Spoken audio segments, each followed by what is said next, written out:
mbokk yi ñu ngi leen di nuyu bu baax di leen dalal ak jàmm yéen ñi seetaan ci Xalaat TV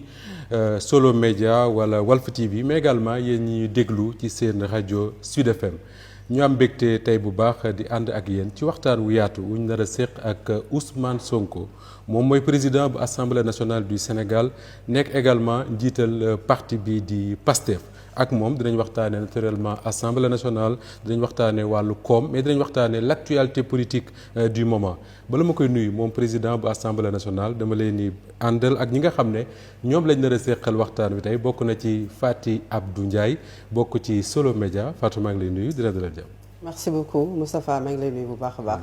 nuyu également sama nattaango yi Ndeye Mariem ak Boury Diakhaté am mbégte aujourd'hui teew fii jàkkaarloo ak le président de l'Assemblée nationale ñu ngi lay nuyu bu baax a baax monsieur Ousmane Sonko leader également du parti PASTEF. jërëjëf Boury Diakhaté bu Xalaat TV Boury maa ngi lay nuyu. maa ngi lay fay doyen Moustapha Diop di am plaisir di partager plateau bi ak vous. ak sama ñaari doyen Ndeye Mariem Ndiaye ak doyen Fatou Abdou Ndiaye di nuyu également le président de l'Assemblée nationale monsieur Ousmane Sonko. Ndeye Mariem Ndiaye bu Sud FM seen rajo Ndeye Mariem nuyu nañ la. Moustapha maa lay nuyu di la ziar di nuyu sama collègue yi nga xam ne ñoom laa bokkal plateau di ber tamit nuyoo bu am solo président wu Assemblée nationale di rafetlu teewaay bi tey jii ma toogal fi rajo Sud FM wante it toogal fi groupe Sud Communication. jërëjëf Ousmane Sonko président bu Assemblée nationale dañ lay bàyyi kon nga nuyoo ak ñi ñuy seetaan ci biir réew mi ak ci bitim réew bala ñuy commencer suñu waxtaan. jërëjëf Moustapha ñu ngi leen di jaajëfal di leen dalal jàmm yow ak say nattaango Ndeye Mariem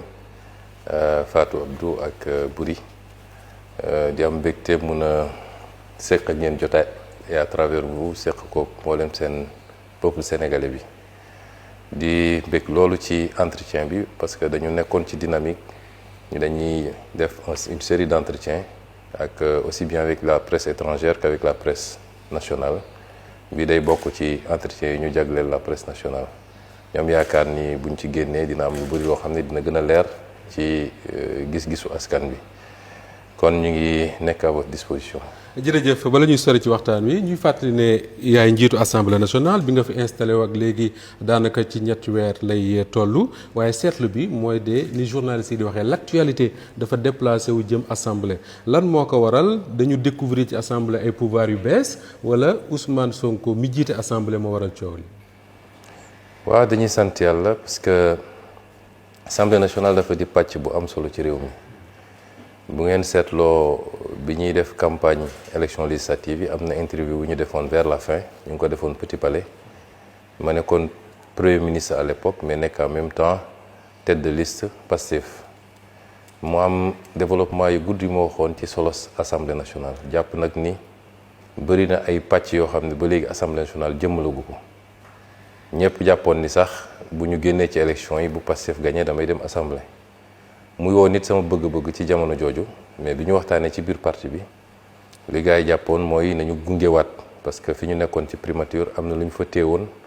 loo xam ne amoon na njëriñ ci réew mi loolu tax ñëw moon immédiatement fii ci assemblée.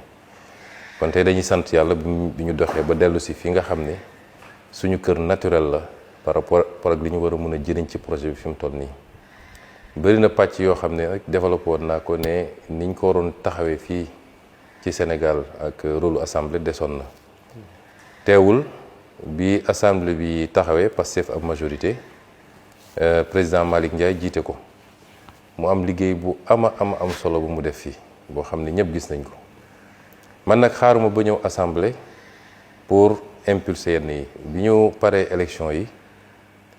dama réunir suñu groupe parlementaire bi yëpp ñoom ñu demoon def benn atelier à Saly pour préparer les nouveaux députés ma fekkoon leen foofu ci clôture bi li ma leen waxoon mooy vous êtes des députés du peuple mais vous faites partie d'une mouvance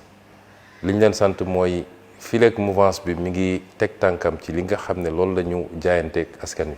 ci programme bi votre responsabilité mooy ngeen accompagner ko mais mouvance bi bu génnee ci loolu votre responsabilité mooy ngeen freiner ko donte maay premier ministre ba di président parti bi muy benn ñaareel bi mooy dañu am lu ñu waxanteeg askan wi ci programme te loolu programme bi pendant 10 ans d'opposition dañ ko martelé bind ko ci suñuy téere wax ko suñuy émission wax ko suñuy meeting kon tey suñu yàlla may ñu am majorité exécutive am majorité législative bu ñu demee ba exécutif bi traîné ci li mu war a def yéen am ngeen sañ-sañu mën koo suppléer loolu j'étais premier ministre donc ñu installé assemblée bi avec 130 députés de Pastef le président Malick Ndiaye à la tête wax dëgg yàlla mu def liggéey boo xam ne ñëpp gis nañ ko ci fànn yëpp nag boo seetee ni mu moderniser assemblée bi ba tey gis nga saalu plénière yi ni mu mel ak ni ñuy voter vote électronique instauré fi un certain nombre de choses yu amuloon par exemple sur les procédures budgétaires assemblée c'était une zone de non-droit budgétaire c'était le président et le questeur ñooy décaisser nu mu leen neexee ñooy joxe marché yi nu mu leen neexee mu ñëw impulsé fi manuel de procédure créé fi benn direction boo xam ne dafa jagleel boppam presque ci évaluation des politiques publiques ak yeneen yoo xam ne su ma ko doon lim du jeex mu def fi bilan boo xam ne ci 2 ans yi wax naa ko fii keroog bu doon législature yu passé yëpp def nañu le tiers de ce qu'il a fait on aurait eu une assemblée nationale extraordinaire fi ñu toll nii ñu ko ci félicité ak ñi mu ci liggéeyal yëpp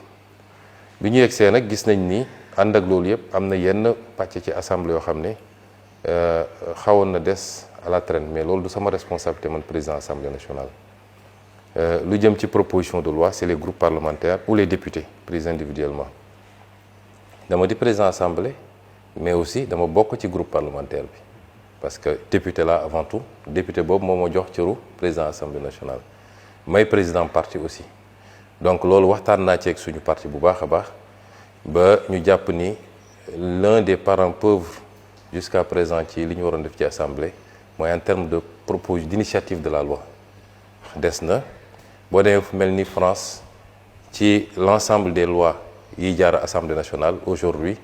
plus de 70% ci député lay jóge c'est l'initiative des parlementaires fii nag moom dafa mel ni député yi dañ lu ci bëri dañ daan toog depuis des années di xaar exécutif bi envoyé leen des projets de loi donc loolu bokk na ci li nekkoon li xawoon a faible ci assemblée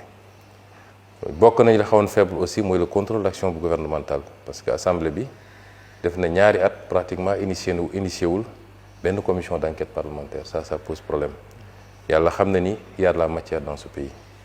yooyu député yi biñ ci waxtaanee jël nañu seen responsabilité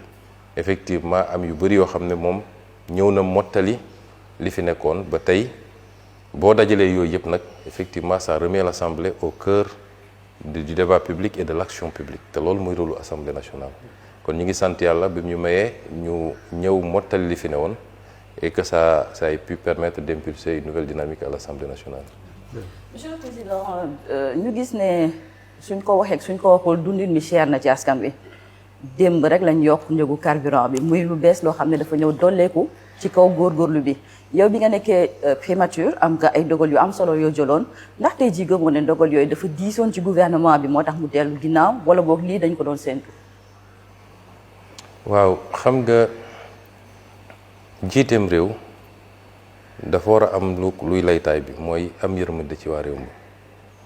te décision booy jël rek na nga ci njëkk a seet l'intérêt général ou à défaut l'intérêt de la majorité de l'excellente majorité parce que c'est difficile nga am benn décision boo xam ne ça convient à tout le monde réew dafa xaw a doy waar mais lu mel ni nag njëg yi moom gisuma fu ñu naan wàññi nañu ñu ne am na ñu mu arrangé wu su dee wàññi bi lorul benn secteur économique mënuñ ne wàññi nañu ñu ne am na ñu mu lor donc am yërmande ci askan bi mooy nga bañ a jiital rek les statistiques et les chiffres ak liy jóge étranger ñu la koy essayer imposer pour mun la accorder des avantages loolu bokk na ci yéeg-yéeg bi jiit war a am ci réewam ci askanam dama wax fii ci assemblée nationale bi ma fi mujjee ñëw en tant que premier ministre ma am lu bëri lu ma wax ci affaire prix yi ci seeni stratégie nag dañuy dem dagg leen ci intéressé di essayer wax loo Ousmane Sonko lu mu waxul dama ne woon bu ñu demee ba mu métti ba ñu xam ni mënatuñu maintenir les prix tels quels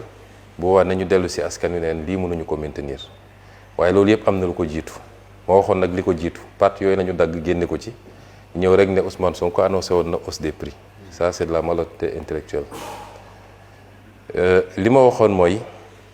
booy xool njëg yi nga jël njëg yi ñu yokk barki démb defe naa essence bi ak gasoil bi la te gëm naa ni leneen mun na ca topp parce que ba ñuy nguur-nguuri naan dañuy yokk njëg du tey jii daanaka bi ma génnee gouvernement ba léegi ñu ngi ci waaye li ñu doon wax mooy nañu préparer opinion bi nañu jàllale ay message buy jàll ci yenn presse yi pour préparer opinion bi ndànk-ndànk moo taxoon lenn ci ñoom sax commencé génn naan subvention bi jóge na 200 xaw ma 400 milliards dem 700 milliards te dara amu ci en réalité mais c'était un travail de préparation de l'opinion mais ci ñaari produits yooyu su ma ko jëlee comme exemple rek soo xoolee structure des prix bi dafa am plusieurs parties boo jiitee nag booy teg askan wi leen da ngay xool man état bi ban part laa jël ci sacrifice bi ñi nga xam ne ñoom ñoo yor mbir yi ñooy importer wala ñooy jaayaat ban sacrifice laa leen demandé doog a ne peuple bi tam ban sacrifice laa ko demandé mais ñoom bu ñuy def benn partie rek moo leen ci intéressé mooy lépp nañ ko xëpp peuple bi parce que soo jëlee essence ak gasoil li koy déterminer condition bi ngay approvisionné wu ban marché ngay approvisionné ak ñaata ngay approvisionné benn élément la capacité bi nga am yow pour raffiner par exemple beneen élément la te ñun Sénégal am nañu capacité raffinement ñetteel bi nga doog a ñëw nag ci structure prix bi naka lañ koy séddalee depuis kii importé grossiste ba marge détaillant bi mais nga dugal aussi lu am solo mooy les taxes parce que boo liggéeyee ci produit hydrocarbures Sénégal les taxes représentent entre 40 et 52% du prix c'est-à-dire ku dem jënd tey essence ñu ne la jaay nañ la ko 900 et quelques entre 45 et 52% daanaka taxe la mooy li état bi di jëlaat moo tax keroog may wax fii assemblée te indication yi laa joxoon ministre des finances ak ministre de l'énergie ne leen bu leen ma wax subvention bi kese parce que subvention bi lenn la mais état bi day subventionné fukk daal di encaissé taxe ñaari fukk donc daanaka subvention bi existé wul réellement parce que da nga koy neutraliser te soo libéré prix ne yokk naa prix yi taxe bi day yokk parce que les taxes sont calculées sur le prix donc l'État encaisse encore beaucoup plus ba pare teg ko ci consommateur bi suñu doxee tuuti mu ne subvention bi dafa bëri dama génne fii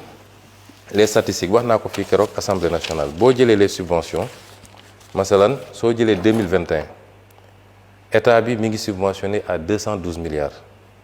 mais mi ngi taxé à 450 milliards donc différence bi c'est 237 milliards nga jël 2024 état bi mi ngi subventionné 467 milliards encaissé taxe 682 milliards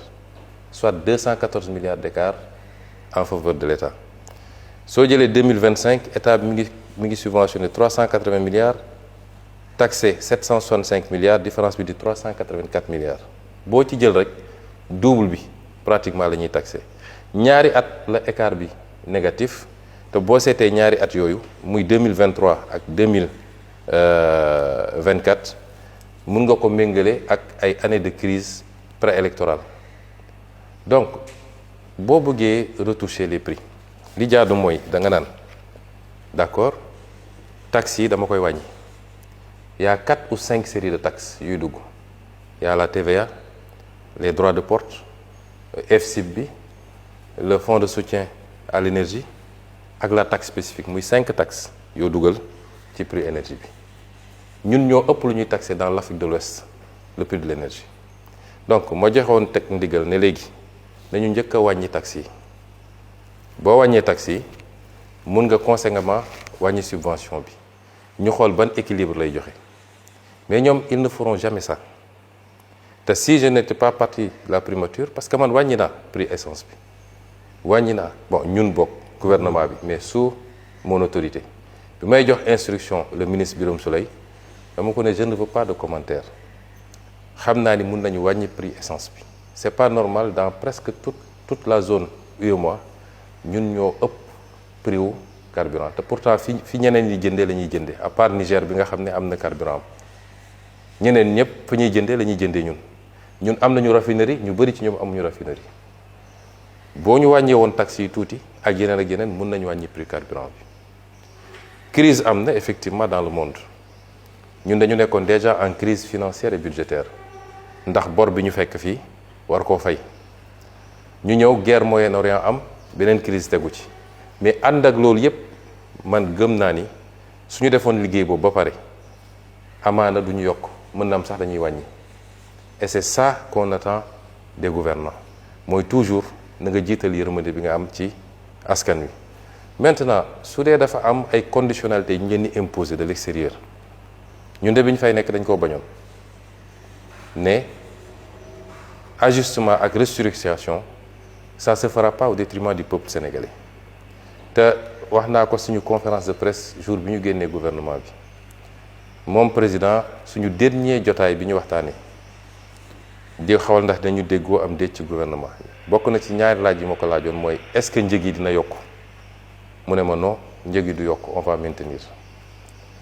ñaareel mooy est-ce que di ngeen nangu restructuration mu ne ma non mais li ñu commencé ni ajustement structurel la. ah oui lan mooy ajustement lu dul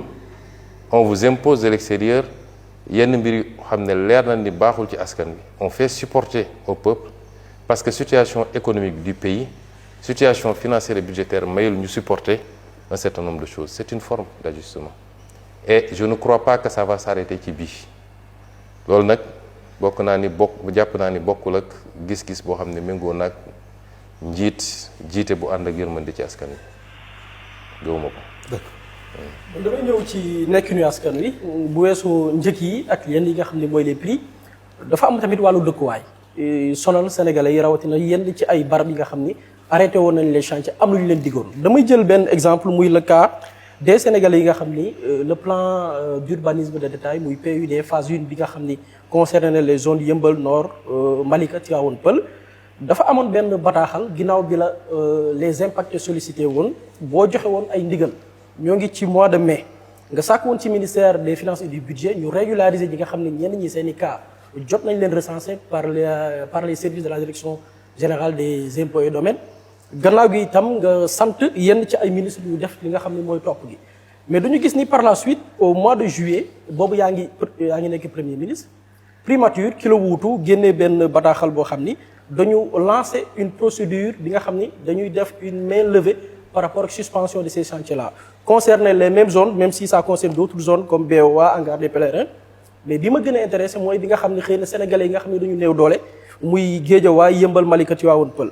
ñu gis ni yenn ci ay impacté man am na ñu ma ci jotoo rapproché ñu ne ci PUD boobu noonu muy phase 1 bi gisuñu PUD mais aussi gis nañ ne am nañu tàmbalee liggéey ba ñu jot quitus de main levée mooy ñi nga xam ni dañ leen ràññee soit ay politique lañ wala soit ay boromi doole ay këru liggéeyukaay la ñu yor ñoom ba tey mënuñu démarrer seeni chantier est-ce que processus boobu noonu fekkoon na la primature wala bu fekkee ne am na ginnaaw gi yan mesure ngeen ci fas yéene jël en tant que président de l'Assemblée nationale parce que ça yaa ngi tudd mbiru commission d'enquête parlementaire. man mois de juillet lañ def main levée bi juillet 2026 bon j'étais pas à la primature parce que da nga ne boobu yaa ngi primature juillet 2026 j'étais à l'Assemblée je suis venu ici au mois de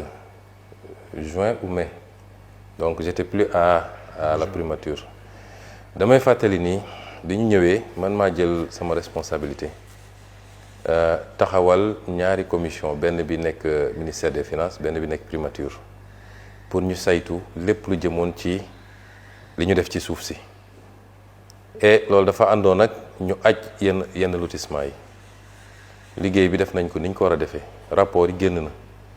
malheureusement bi ñu commencé exécuter rapport yi ci la li am ba ñu jóge fa gis naa nag bi ma fa jógee rek dafa mel ni gaa yàkkamti woon nañu commencé di def main levée générale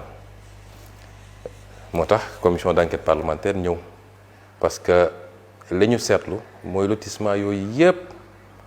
depuis bi ñu koy waajal au niveau des impôts et domaines ak services yi ci intervenir yépp la plupart du temps muy l'urbanisme muy les différents services des impôts et domaines ba ni mu demee CCOD ak niñ ko génnee ba commencé séddale amu ci la à 90% respecté wul la loi à 90% dafa jalgati la loi loolu nag baax na commission d'enquête parlementaire saisiru ci paraxe bi ñu gaawantu bi ma fa jógee commencé di def ay main levée ak di bëgg a séddale mën na bokk ci li justifier ay député ne nañu gaaw def commission d'enquête parlementaire ànd ak nag am na lu ciy lënt ba léegi mooy bi ñu dajalee li ñu war a def commission d'enquête parlementaire yëpp yooyu nga tudd yëpp ci la bokk yoon li mu wax mooy da ngay saisir le ministre de la justice mu wax la est-ce que am na procédure judiciaire yu ci am moom daal nee na lotissement BOA hangar pèlerin ak Eogène 1 ak 2 yooyu am na benn procédure bu ci commencé au niveau du pôle judiciaire financier ba daanaka rapport bi pare na xam naa ni lotissement yooyu gars yi tegoon nañ ci bët lool nag te xam naa ne am na enjeu yu ci am mais si c'est des stratégies pour contourner it du tee lañ ci war a def dinañ ko def parce que rapport yi heureusement man j'ai tous les rapports xam naa lañ fa def lépp nag on va voir yan mesures lañ fay poser te nag kenn ku ne na xam ni lu yàggul jarul def yenn yi parce que dans tous les cas la ñu diglante woon ak Sénégal yi dañ ko def su dul tout de suite nañ ko def plus tard boo ci génnee boobu yeneen lotissement yëpp nag nee nañu amul procédure bu ci taxaw ce qui fait que les commissions d'enquête vont commencer commission d'enquête yàlla da yoon da koo jox ay pouvoirs yu élargi commission d'enquête mën na entendre ñëpp tous les gens qui sont concernés directeur général simple agent ministre ñëpp commission mën na leen entendre ba ci les privés yi nga xam ne impliqué nañ ci commission d'enquête mën na leen entendre fii ci règlement intérieur du bees bi may nañ commission d'enquête sax mu def ko des audiences publiques diffuser ko sénégalais yi xam li xew commission d'enquête mën na def des réquisitions à toutes les institutions publiques comme privées bancaires ak yëpp pour am les informations yi mu war a am commission d'enquête mën na saisir le procureur bu dee dem na ba gis ay infractions ay faits yoo xam ne susceptibles d'être qualifiés d'infraction pénale mën na saisir le procureur kon outil la boo xam ne yéex nañ koo yëkkati parce que quasiment lu justice mën a def à part àtte commission d'enquête mën na ko def te rapport am mën na continuer dem ci àtte ba ci haute cour de justice bi nga xam ne fii la nekk parce que commission d'enquête mën na constater loo xam ne concerne na ay autorités ñu voté fii résolution c'est mu dem directement haute cour de justice donc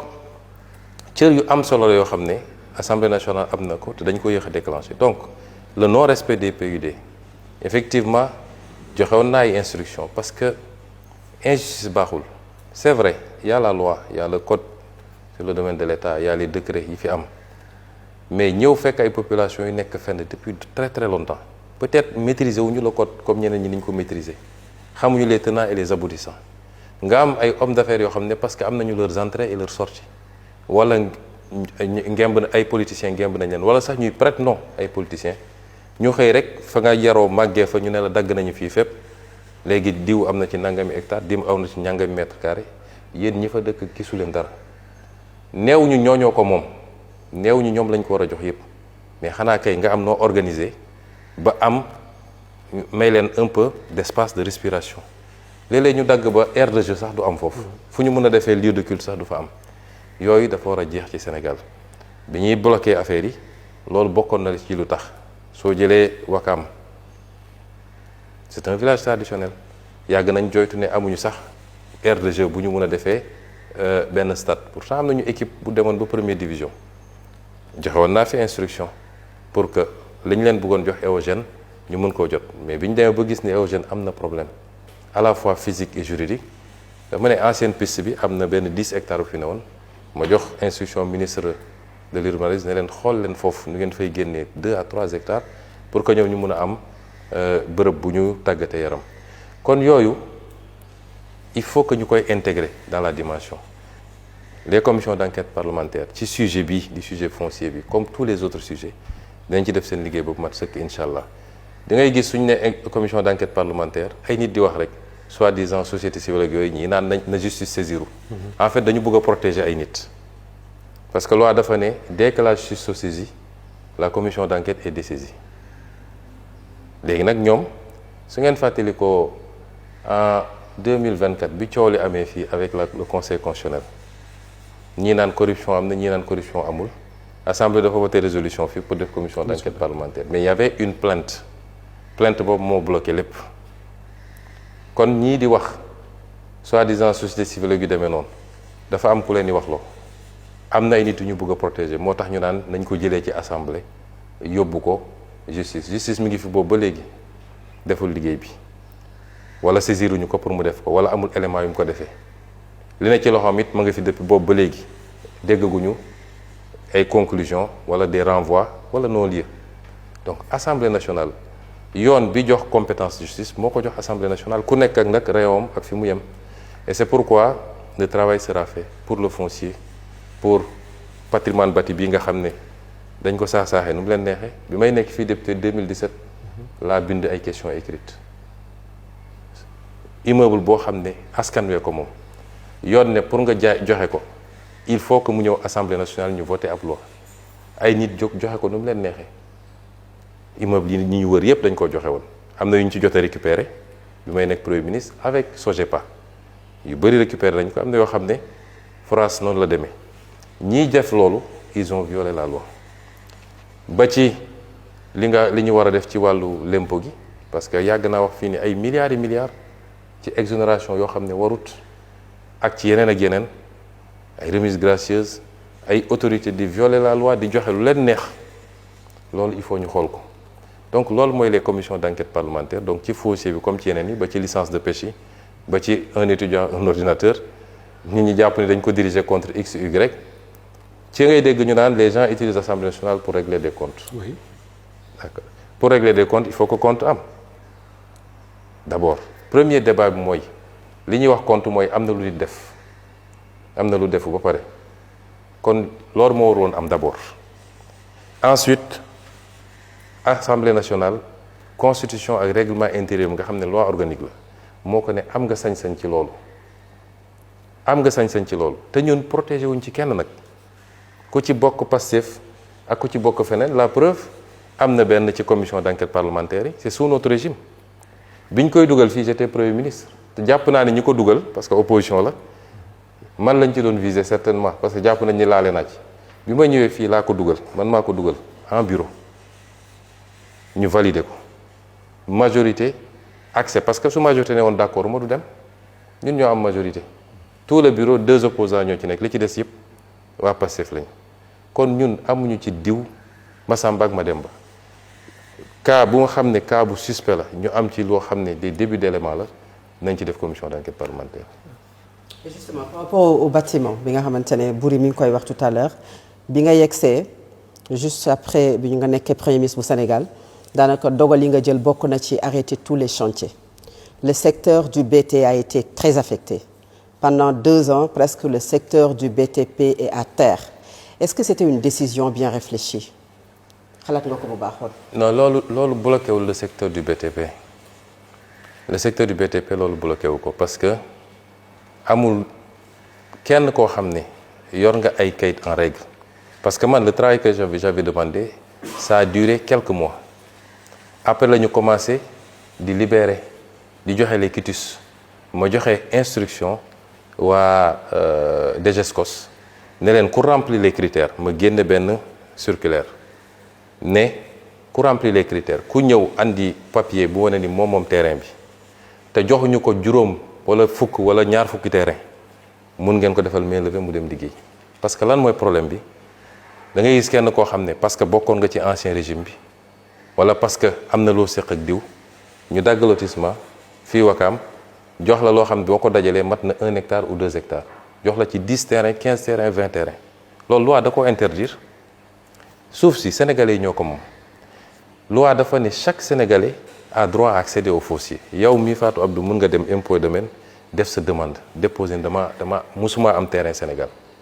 parce que les lotissements administratifs pour ñu joxe ko li ñuy njëkk a vérifier mooy kii ñuy jox est-ce que am na terrain ba pare Ndakaaru amaana am na Saint-Louis bokkul ak Dakar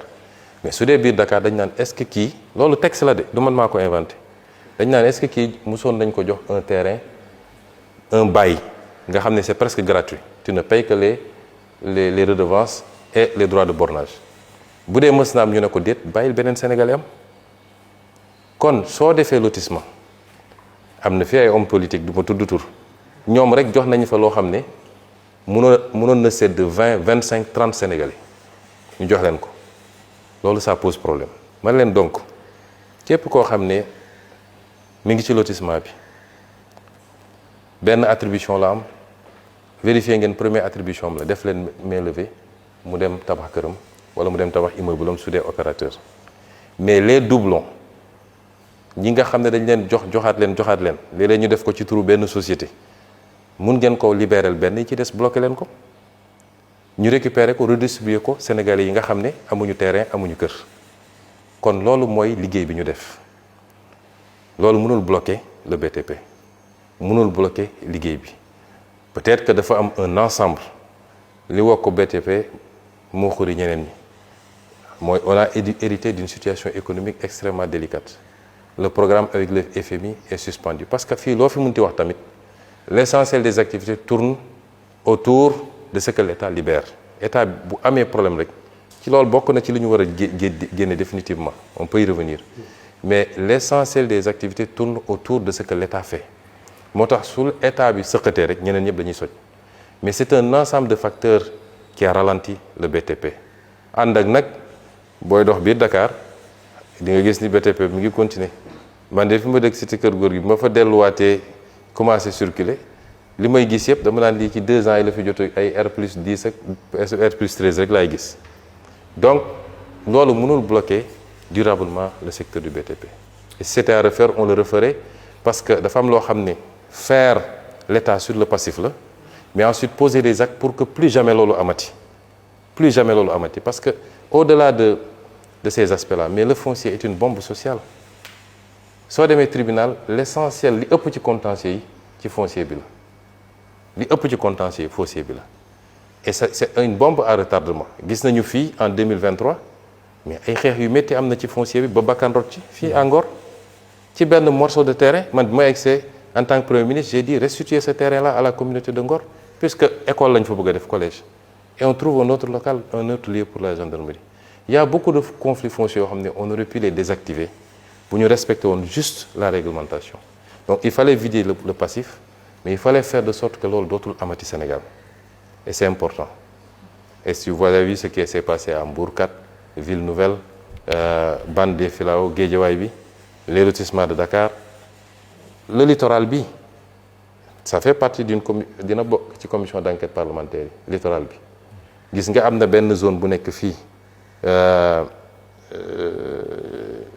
wetu clinique bi nekk ci corniche bi comment s'appelle la clinique c'est pas Bellevue soo demee ba wetu Mermoz d'accord. Il y a une clinique booy wàcc noonu ci contrebas bi en face la maison de Senghor ok vous allez voir benn bayal bu mag bu nekk foofu je l'ai fait bloquer parce que dañ ko tongtonge et moi j'ai considéré que loolu il faut restituer ça aux Sénégalais ils ont besoin les Dakarois ont besoin d'avoir des espaces il faut que ñu aménager ko mu doon un espace récréatif conditions yi ñu ko tongtonge respecté wuñu la loi à la base di nga gis ku ñu defal titre foncier directement bàyyi titre foncier alors que tegagul une brique pour nga remonter ba gis ban CCOD moo ko def ça c'est quelquefois très difficile yu mel noonu bëri na ci et si c'est à refaire je le referai 1000 fois parce que réew dafa war a dox ci ñaar benn bi mooy ñu respecter les lois qu'on a votées ñaareel bi mooy lu ñuy def nañu xam ne nous sommes 17 millions de Sénégalais accaparement akimo ñenn ñi parce que jege nga kilifa politique wala sax prête-nom kilifa politique nga ñoom ñooy jël lépp wër nag di ko jaayaat da ngay gis ku ñu jox gratuitement un bail mu am ay rabatteur ñu génneel ko léegi mu jaay à 70 millions 100 millions boo ci defee 10 terrains am nga pratiquement 1 milliard. Et ça pose problème.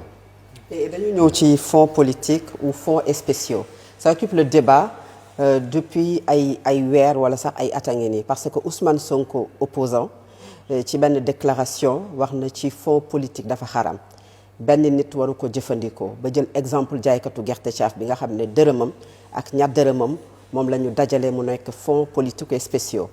Ousmane Sonko bi mu nekkee premier ministre ci ab déclaration aussi ñëw nga ci fonds politique yooyu nga xam ne yenn saa yi am tuuma yu jóge ci nit ñi dem ci yow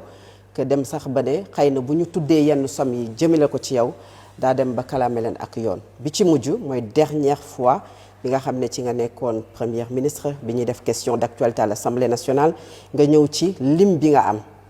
ci wàllu ko fonds yooyu nga xam ne moom lañ la jagleel mu toll ci 1,770 milliard de francs CFA ndax yow yaay premier ministre bu Sénégal bu njëkk a am fonds politique ak ndax primature dana ko jagleel fonds politique yooyu wala ay fonds politique ou spéciaux yi dafay jóge ci li ñu jagleel présidence de la République. jërëjëf je crois que laaj bu am solo la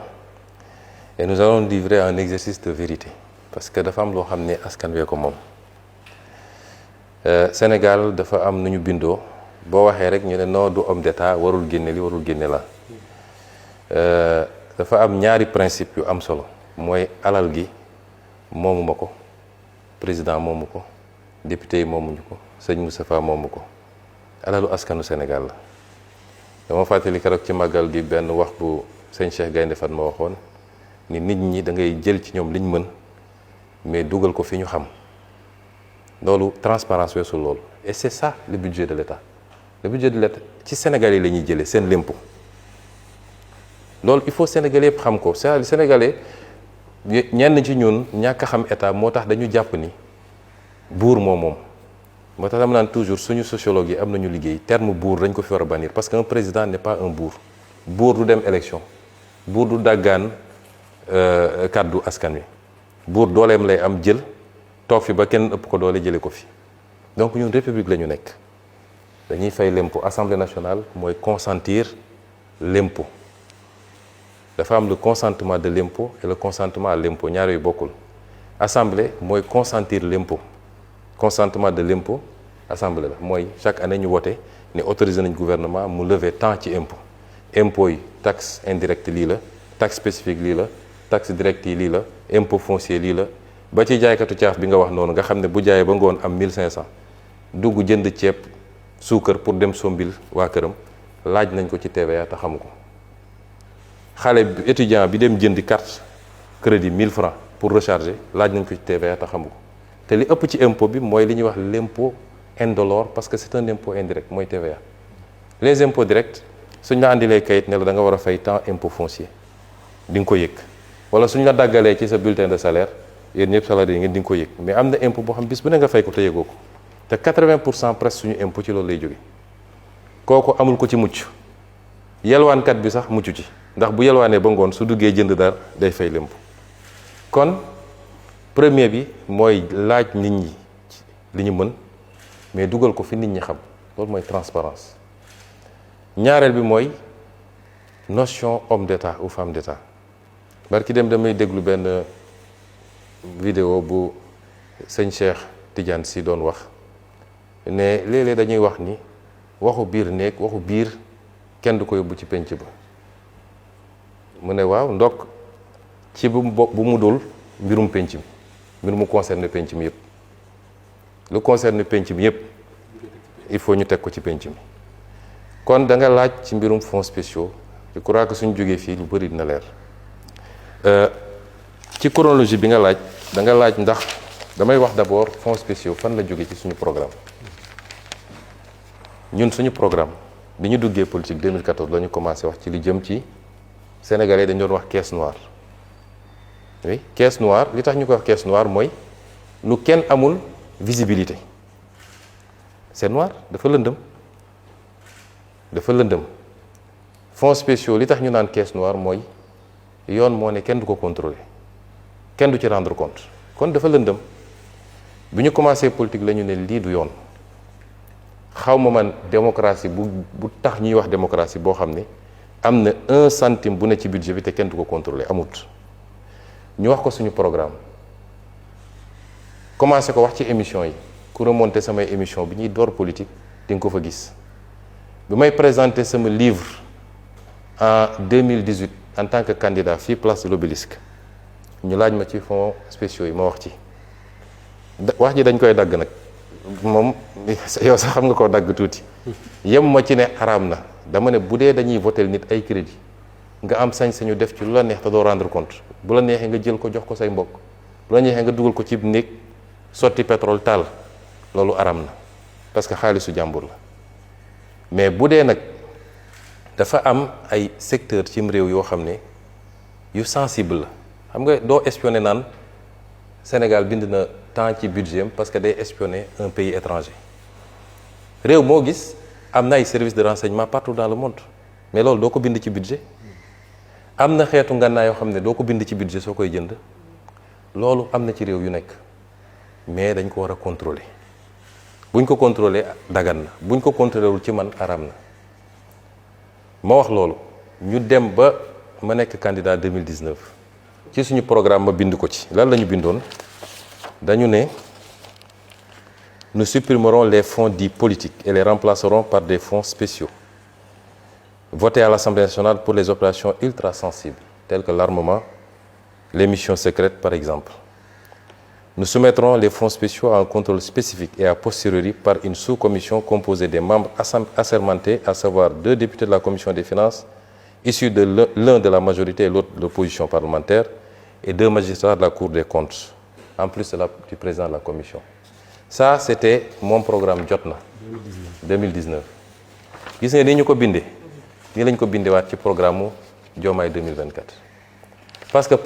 suñu programme Jotna mooy programme Diomaye 2024 daanaka amul lu ci soppiku kon lii dafa dépasser la personne de Diomaye ou la personne de Sonko. Ça concerne le parti Pastef ak li muy bëgg-bëggam ci transparence parce que li tax sénégalais yi bëgg Pastef lan la mooy li ñu yaakaar ci ñun transparence njub moo tax ñu bëgguñu. Alors loolu mooy premier élément bi ensuite ñu ne il faut ñu contrôler ko boo demee fu mel ni France am nañu ay fonds spéciaux président de la République France amul fonds spéciaux du gérer fonds spéciaux primature moo am fonds spéciaux en France ñoom bi ñu doxee ba ci yàgg dañ ne mënuñu jël et le premier ministre ne gère même pas les fonds spéciaux c'est son secrétaire général qui gère les fonds spéciaux en réalité mais ñoom bi ñu demee ba 2021 seen loi de finances rectificative 2021 dañu dugal article 154 en France lan la ñu wax dañu les dépenses faites sur des fonds spéciaux inscrits au programme intitulé coordination du travail gouvernemental sont examinés chaque année par une commission de vérification chargée de s'assurer que les crédits sont utilisés conformément à la destination qui leur a été assignée par la loi des finances. Les services destinataires de ces crédits tiennent compte d'emploi des fonds, ainsi de suite. Gudd na mais après ñu ne la commission prend connaissance de tous les documents, pièces et rapports susceptibles de justifier les dépenses considérées et l'emploi des fonds correspondants. Elle se fait représenter les registres, états, journaux, décisions et toutes pièces justificatives propres à l'éclairer au cours de ces travaux de vérification. La commission est composée de 2 députés de l'Assemblée nationale et 2 députés du Sénat. France ñooñu ëpp doole foofu ëpp ñu alal ëpp ñu leen depuis 2001 ils ont inséré dans leur loi de finances que dañu war a contrôler les fonds spéciaux et depuis lors les fonds spéciaux sont contrôlés par une commission boo xam ne day prêter serment boo xam ne elle est soumise au secret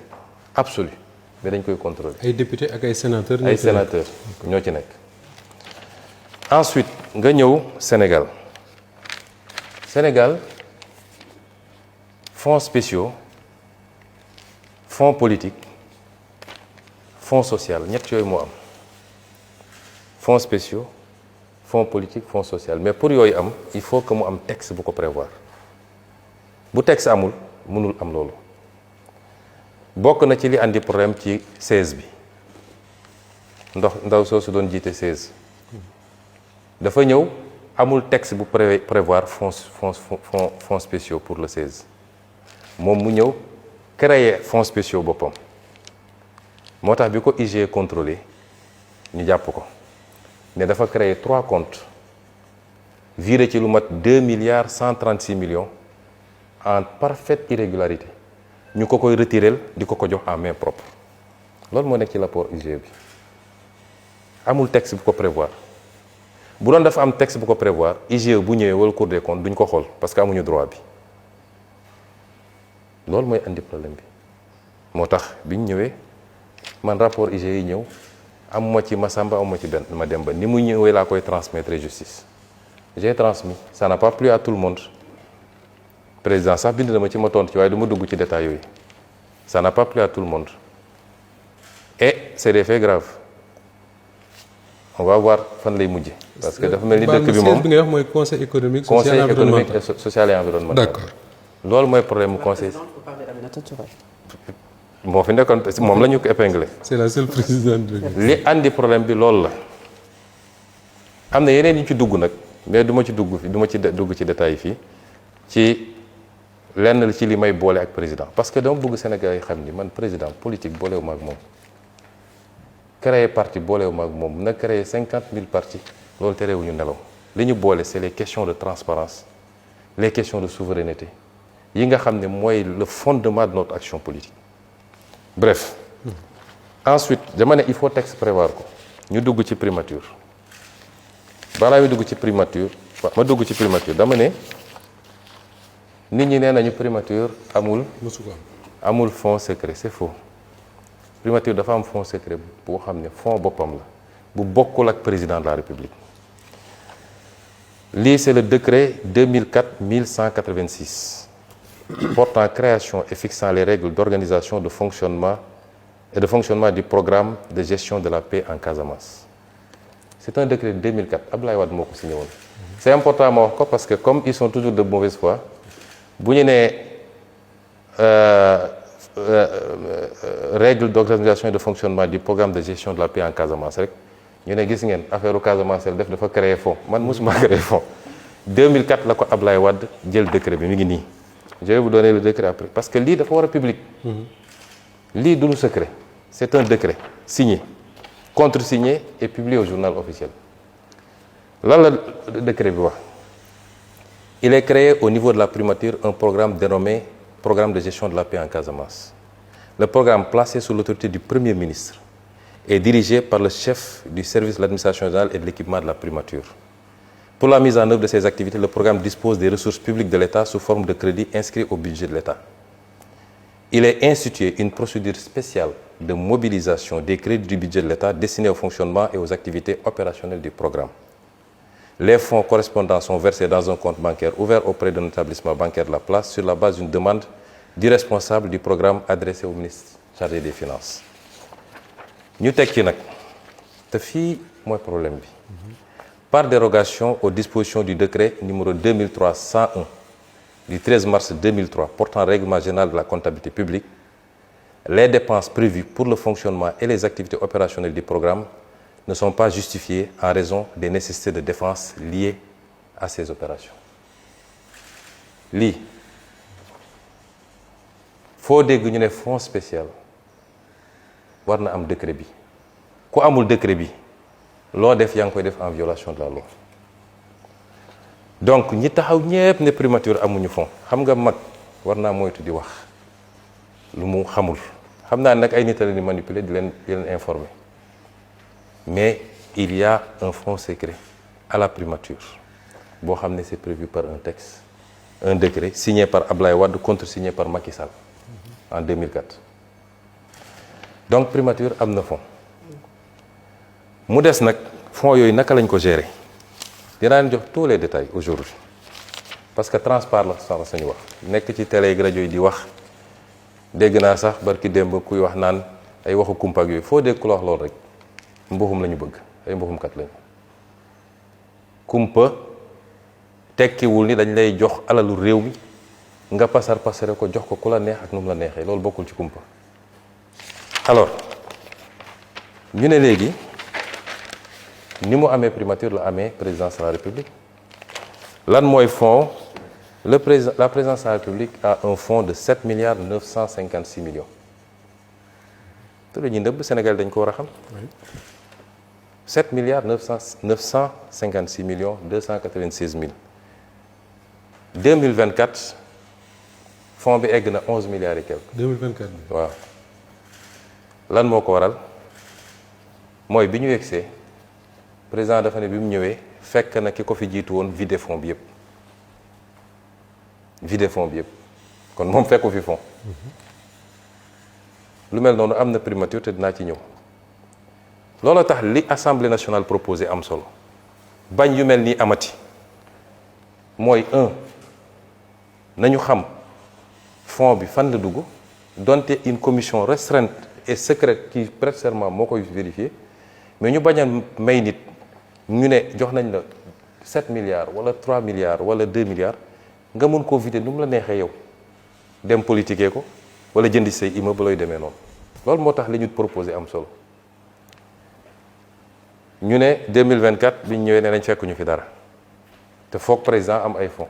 ma préciser aussi que ñun waxuñu fonds warul am dafa war a am dama gëm sax dañ ko war a yokk mais na transparent rek ñaar yooyu bokkul fonds bi dafa war a am muy fonds sociaux yi muy fonds à vocation sociale muy les fonds secrets parce que ma jox la ay misaal yu ndaw les autorités sont saisies régulièrement mais dinaa ci dellu si après ci ay cas sociaux yoo xam ne mën na laaj intervention am na nu ñu ko mën a organiser nag ba du doon affaire u président de la République wala affaire u premier ministre parce qu'on a un ministère dédié en réalité et c'est pourquoi ma préciser ko aussi cette loi qui a été proposée sur les fonds sociaux il y a une deuxième loi qui est sur ma table dama bañoon embouteillage am boobu c'est sur bi ñu proposé pour les fonds secrets am na une deuxième loi pour les fonds spéciaux les fonds sociaux du moins am na une deuxième proposition boo xam ne certainement d'ici semaine prochaine bureau assemblée nationale dina ko examiner donc présidence am na ay fonds primature am ay fonds mun naa la jox les fonds de la primature 2012 ba tey ji ñi ne amuloon 2012 il y a eu 2 milliards 960 millions sur l'année 2013 1 milliard 930 2014 540 millions 2015 2 milliards 028 2016 2 milliards 772 2016 2017 2 milliards 502 2018 2 milliards 190 2019 2 milliards 061 te boobu supprimé woon nañu primature su ngeen fàttali ko mais secrétaire général du gouvernement lañ doon affecté les fonds te dina am beneen incongruité bu may andi 2020 foofu la am lu bizarre parce que 2020 daanaka egg nañu 5 milliards 745 millions 2020 2021 1 milliard 450 2022 1 milliard 225 2023 1 milliard 122 2024 man li ma concerné c'est 1 milliard 150 millions mais dama ñëw sama DAGE bi ñëw ne ma fekk fa ab DAGE ma ne gars yi utal leen ma DAGE bu jub bu gëm yàlla may ut ba am koo xam ne am naa yaakaar ci moom ma andi ko nommé ko ñu toog tuuti mu ñëw gis ma ne ma y a un problème ma ne quoi mu ne ma entre mars et avril ils ont pompé plus de 3 milliards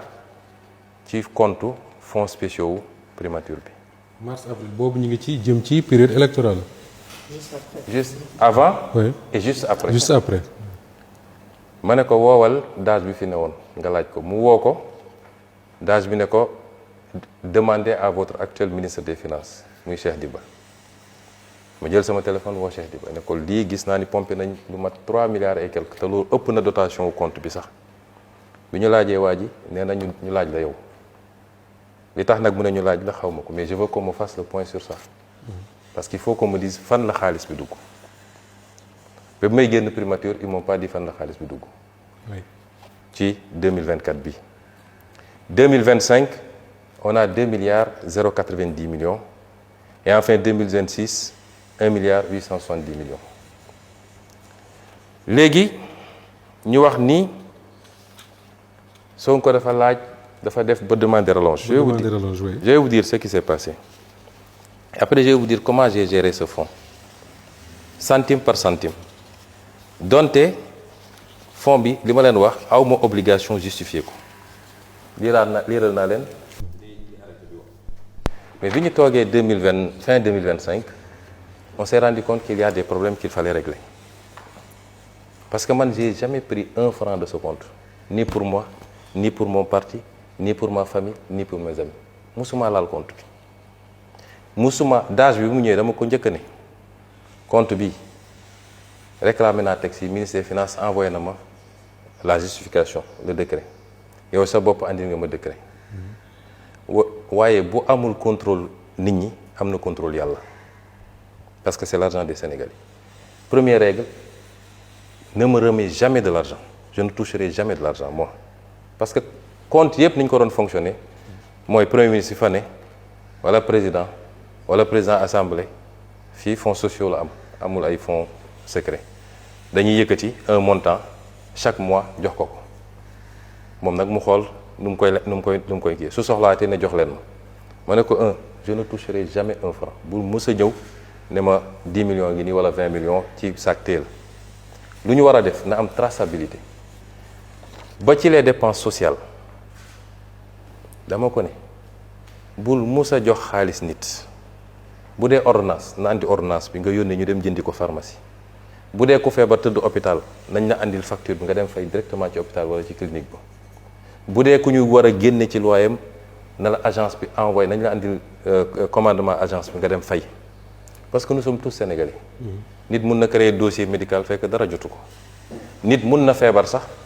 nga jox ko xaalis liquide mu dem régler ko leneen continuer ak feebaram ma instaurer des lois bi ñu demee ba fin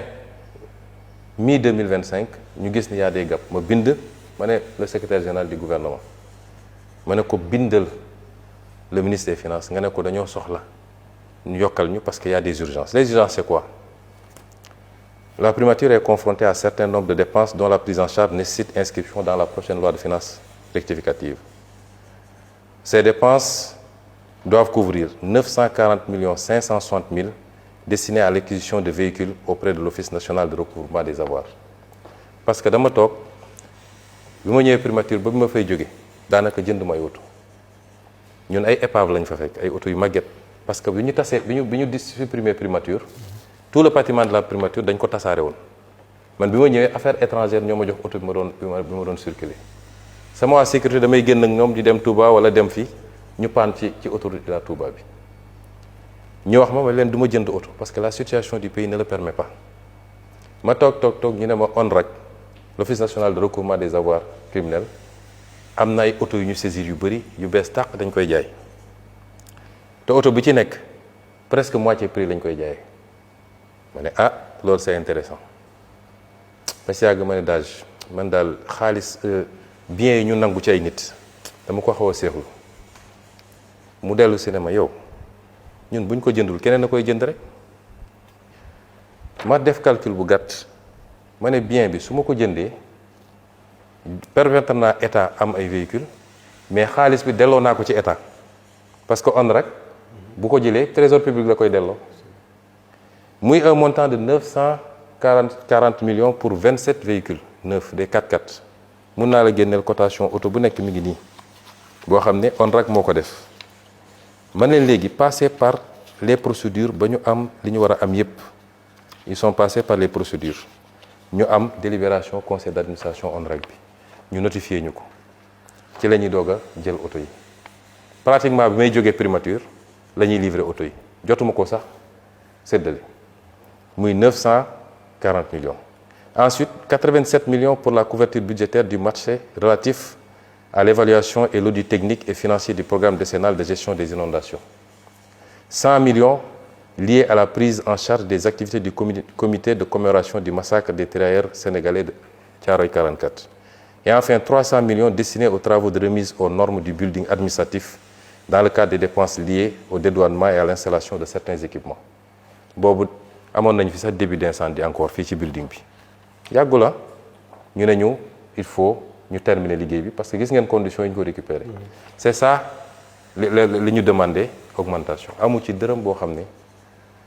te lépp ay facture la bu ñu jógee ci loolu ma wax leen léegi les fonds de la primature dama wax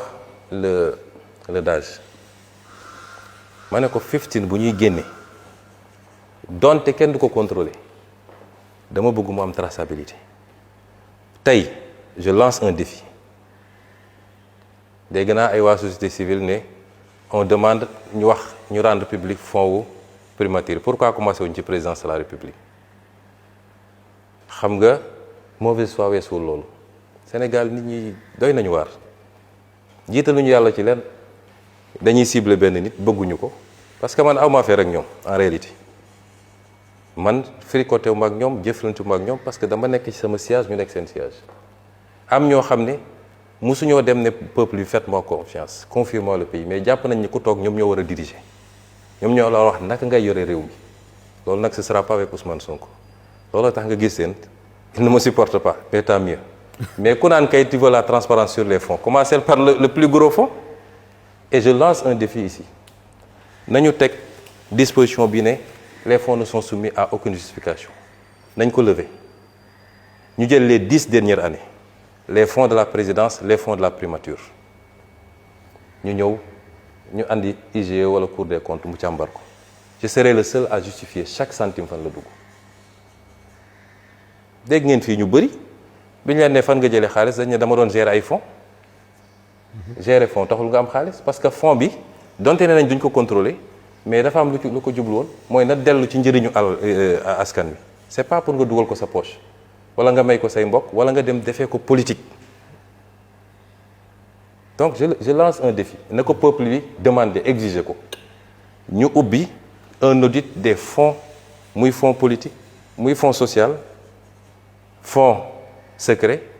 wala fonds spéciaux muy les fonds politiques lépp ñu audité ko man Ousmane Sonko du am fukki dërëm boo xam du ma justifier fan la dugg avec pièce à l'appui. Donc loolu je tenais à le dire maintenant c'est une opportunité ma wax ko fii peuple sénégalais moo war a réclamer parce que débat bi day am ñoo xam ne dafa mel ni ñoom moom Sénégal quelques membres de la société civile quelques politiques la question elle est très simple peuple sénégal est-ce que bëgg na ñu continuer di jox ay nit xaalis boo xam ne kenn du ko justifier wala bëgg ko moom président de la république moo taxaw fii ne dañu war a contrôler les fonds secrets tey muy ñëw di invoquer ay c'est du domaine du règlement ay on veut me priver de ceci déedéet bu dee transparence rek moo ko tax a jóg la loi bi député yi dugal fii dañu ne fonds bi warul financer activité politique warul financer enrichissement personnel li tax fonds bi jóg nañ ko yemale ci loolu loolu kan la mën a gêner tout le monde devait applaudir ma daaneel nag ci benn jeunesse bu ndaw parce que dañ naan dafa dem ba jógee primature doog a wax affaire fonds yi fii fekk naa fi des fonds sociaux qu'on est en train d'encadrer que El Malick Ndiaye avait déjà encadré parce que bu njëkk bi weer wu ne dañ doon génnee ci liñ ma expliqué fii 40 millions yi ñuy teg ci loxo président assemblée nationale pour boppam ak 25 millions yoo xam ne pour mu jàppale cabinet liñ El Malick mu ñëw def ko dindi delloo fonds yi ci trésor su ay demande amee ñu xool ko suñu validé ñu jaar ci procédure yi joxe kon man d'abord xaaruma ba jóge fa bi ñu toogee rek j'ai dit au président am na engagement yu ñu jël il faut ñu respecter ko am na ci yoo xam ne nag presque suñu engagement yëpp dañu ne ci tel nombre d'années lañ koy def par exemple les fonds spéciaux dañu ne woon dans les 3 premières années dinañu changer dinañu encadrer les fonds spéciaux mu ngi ci programme am ma ne ko yii il faut ñu respecter ko mais kilifa boo nekkee ak moom da nga koy may tuuti temps ma toog di observer demul j'ai relancé une fois toog jàpp sama ñàmbur ba mois de septembre 2025 Guy Marius Sagna déposé fii un projet une proposition pour l'encadrement des fonds spéciaux mu yégal ma ko en tant que président du parti moo ko ne ko Guy tegal ci suuf am na lu may nekk man mii parce que su ma sañoon exécutif mooy porter affaire bi parce que engagement exécutif la mu ne ma d'accord naa la ko ma dem gis président fekk ko bureau ma ne ko président député yi déposé ñi ngi bëgg a déposer benn proposition de loi mais su amee dina ñaaw lool parce que yow yaa jël engagement bi sa programme la ne donte sa programme ñun ñëpp la engagé kon su ma sañoon mooy nga kii mu ne ma oui mais pourquoi ils veulent faire ça nangam ma ne ko d'accord ñu toog tuuti man ma dem toog dajale ay kàngam ñoo xam ne seen xam-xam dafa màcc yi ñu remonté def benchmarking xool li xew ci yeneen réew yi yemuñu ci loolu ñu xool li xewoon fii parce que président Mamadou Dia su ma la génne woon texte bi président Mamadou Dia voté la woon ci affaire fonds spéciaux yi moom réglé woon na yëpp après lañ ko yàqaat ñu defar suñuy texte ma ñëw parce que constitution moo ne l'initiative de la loi appartient au président, au premier ministre et à l'Assemblée. Donc premier ministre am na initiative de la loi ci noonu laa jàllale woon la loi sur les questions d'homosexualité affaire u ñaari tur yi ma defar sama projet de loi jox ko secrétaire général du gouvernement ne ko programmer ko ci conseil des ministres bi di ñëw le mardi soir président bi mu jotee programme bi mu woo ma ne ma pourquoi nga bëgg a jàllale une loi sur les fonds spéciaux ma ne ko mais parce que dañ ko war a jàllale ñoo ko diggoon Sénégalais yi mu ne ma non il faut qu'on en parle le lendemain on s'est vu avant le conseil des ministres mu expliquer si ma ne ko d'accord man bëgguma xëccoog yow je retire mais il faut ñu jàllale loi bi ça c'était au mois de mars je crois ñu toog ba avril dégguma ba dara bouger ma defaat sama projet de loi dugalaat ko cette fois-ci bi ñu xëyee le matin parce que conseil des ministres il y a le pré-conseil avant le conseil bi ñu ñëwee pré-conseil mu gis affaire bi alors ñu posé débat bi il y avait le secrétaire général du gouvernement Boubacar Camara di ma wax dafa am seede am son directeur de cabinet am le secrétaire général de la présidence de la République am le ministre d'État Lamine Lo ñu toog mu ne oui mais pourquoi et cetera ma ne ko c'est un engagement il faut que ñu jàllale ko mu mer ci loolu nag je vais pas entrer dans les détails de li mu wax mais neexu ko ma ne ko mais sëñ bi yow man je comprends pas en quoi ça peut gêner man suñu la joxee fonds politique bu 100 milliards sax c'est pas mon problème mais nañ ko encadrer ba ñu xam 100 milliards yi fan la dugg je ne vois pas pourquoi nga ciy mer comme j'étais premier ministre mu ne non il retire ça parce que c'est lui qui arrête le programme malheureusement l'ordre du jour du conseil des ministres donte man am naa droit pour am projet de loi mais moom mooy arrêter l'ordre du jour mu retirer ko j'ai dit y a pas de problème et du ma ci doon wax naruma ci woon wax moom bu demuloon télé ci interview am boobu ba defe naa yaa nga fa woon moo njëkk wax ci fonds politique yi ne way ñoo waxoon lii mais mënatul ne parce que dugg na fii génn na fii ma ne man comme moom ubbi na débat bi dinaa ci wax ci laa ñëw fii assemblée nationale wax ci. muy sa dàq. bi ma ci waxee ba ñibbi laa ne sama soxna takkal bagage yi parce que ngoon guddi du ma fekk te effectivement ci lañ ma convoqué pale dàq ma c'est pour ramener les choses man jotewuma ak président ay affaire politique parce que man politique amul ku ma ci ragal fii Sénégal maa ngi sant yàlla. D'accord. Mais c'est des questions de transparence des questions de gouvernance de bonne gouvernance des questions liées à la souveraineté sur nos ressources yu mel noonu mooy suñu problème. D'accord alors yaa ngi wax ci fonds bi ak lu mu war a def or dama dégg sànq bi ngay lire le décret signé par le président Wade contresigné par le premier ministre Macky Sall xaw ma man maa comprendre mais on parle d'un programme spécial pour la Casamance. lan moo tax ñu bëgg ko tuddee maintenant des fonds politiques nga mën ko utiliser jox di ci def leneen lu bokkul ak li nga xam ne moom la ñu wax ci décret bi. non li ñu ci def yëpp day am lien avec ça. D'accord. Parce que aujourd'hui dans les missions qu'on fait dans le travail qu'on fait on a besoin d'outils pour travailler. On a besoin de moyens pour travailler am na yoo xam ne nécessité la yoo xam ne mën nga ko soxla pour liggéey li nga war a liggéey donc mais comme les fonds ne sont soumis à aucune justification foofu laa amee solo tey suñu installé woon la commission bi ñu bëgg fii ne léegi dañuy justifier problème dootul amati et dans la loi on a dit le président ne gère plus les fonds il fait un décret de répartition encore que li ma demandé wu ma ko ci fonds boobu je t'ai dit qu'à la primature on a 3 fonds on a le fonds d'aide le fonds de secours et les aides et secours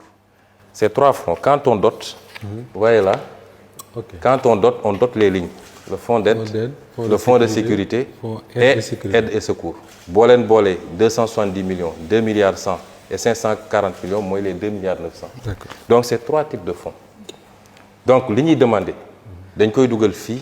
wala fële dans l'un de ces fonds mais moi je me suis toujours évertué à ce que chaque centime soit justifié. D'accord.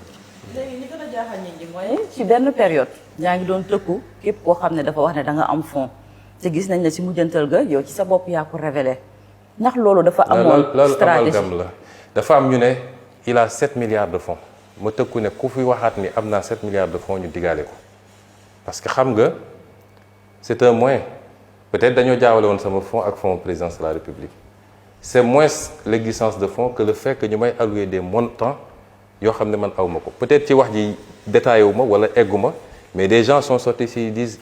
il a 7 milliards de fonds ba def calcul ne c'est tant par jour qu'il dépense tant par semaine qu'il dépense. Oui. C'était ça le débat. léegi lu weesu fonds politique yi am na tamit ci lu ñu la doon xaaree ci appel à candidature yi ci rationalisation yenn agence yi mu nekkoon liggéey boo tàmbali woon waaye dafa mel ni ne léegi dafa taggatémbe.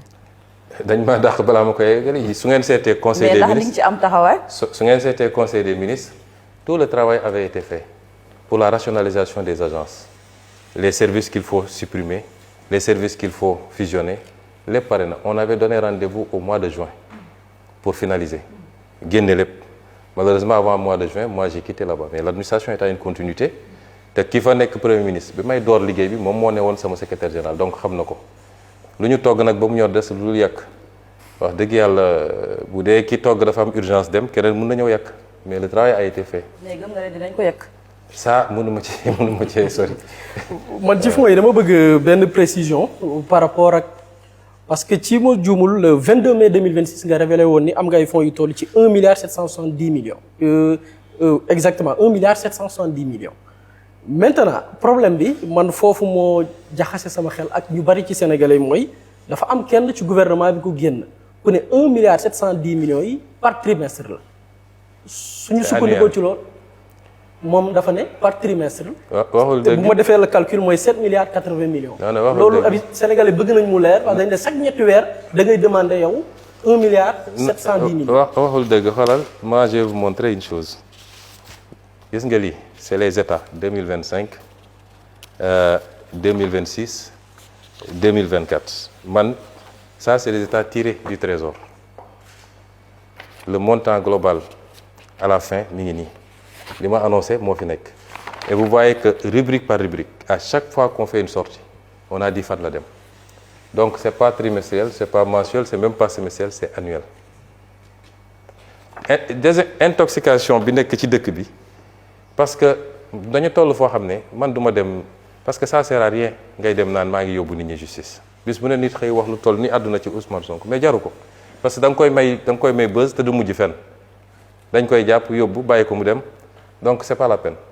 mais lii Cheikh Diba mooy ministre des finances je le mets au défi na génn mu weddi ni man chiffres yi ma joxe nii du lii mooy lu baax c'est pas mensuel c'est pas trimestriel c'est pas semestriel c'est annuel mu ngi nii te chaque centime je t'ai dit je l'ai vérifié ligne par ligne et je suis le seul à l'avoir fait na keneen génne bosam te am na ñu nekk boor bële nekkoon nañ fi premier ministre ay président yi ngi fi ay presque premier ministre yépp a ngi fi kenn rek a fi nekkatul ci ñëw premier ministre récent yi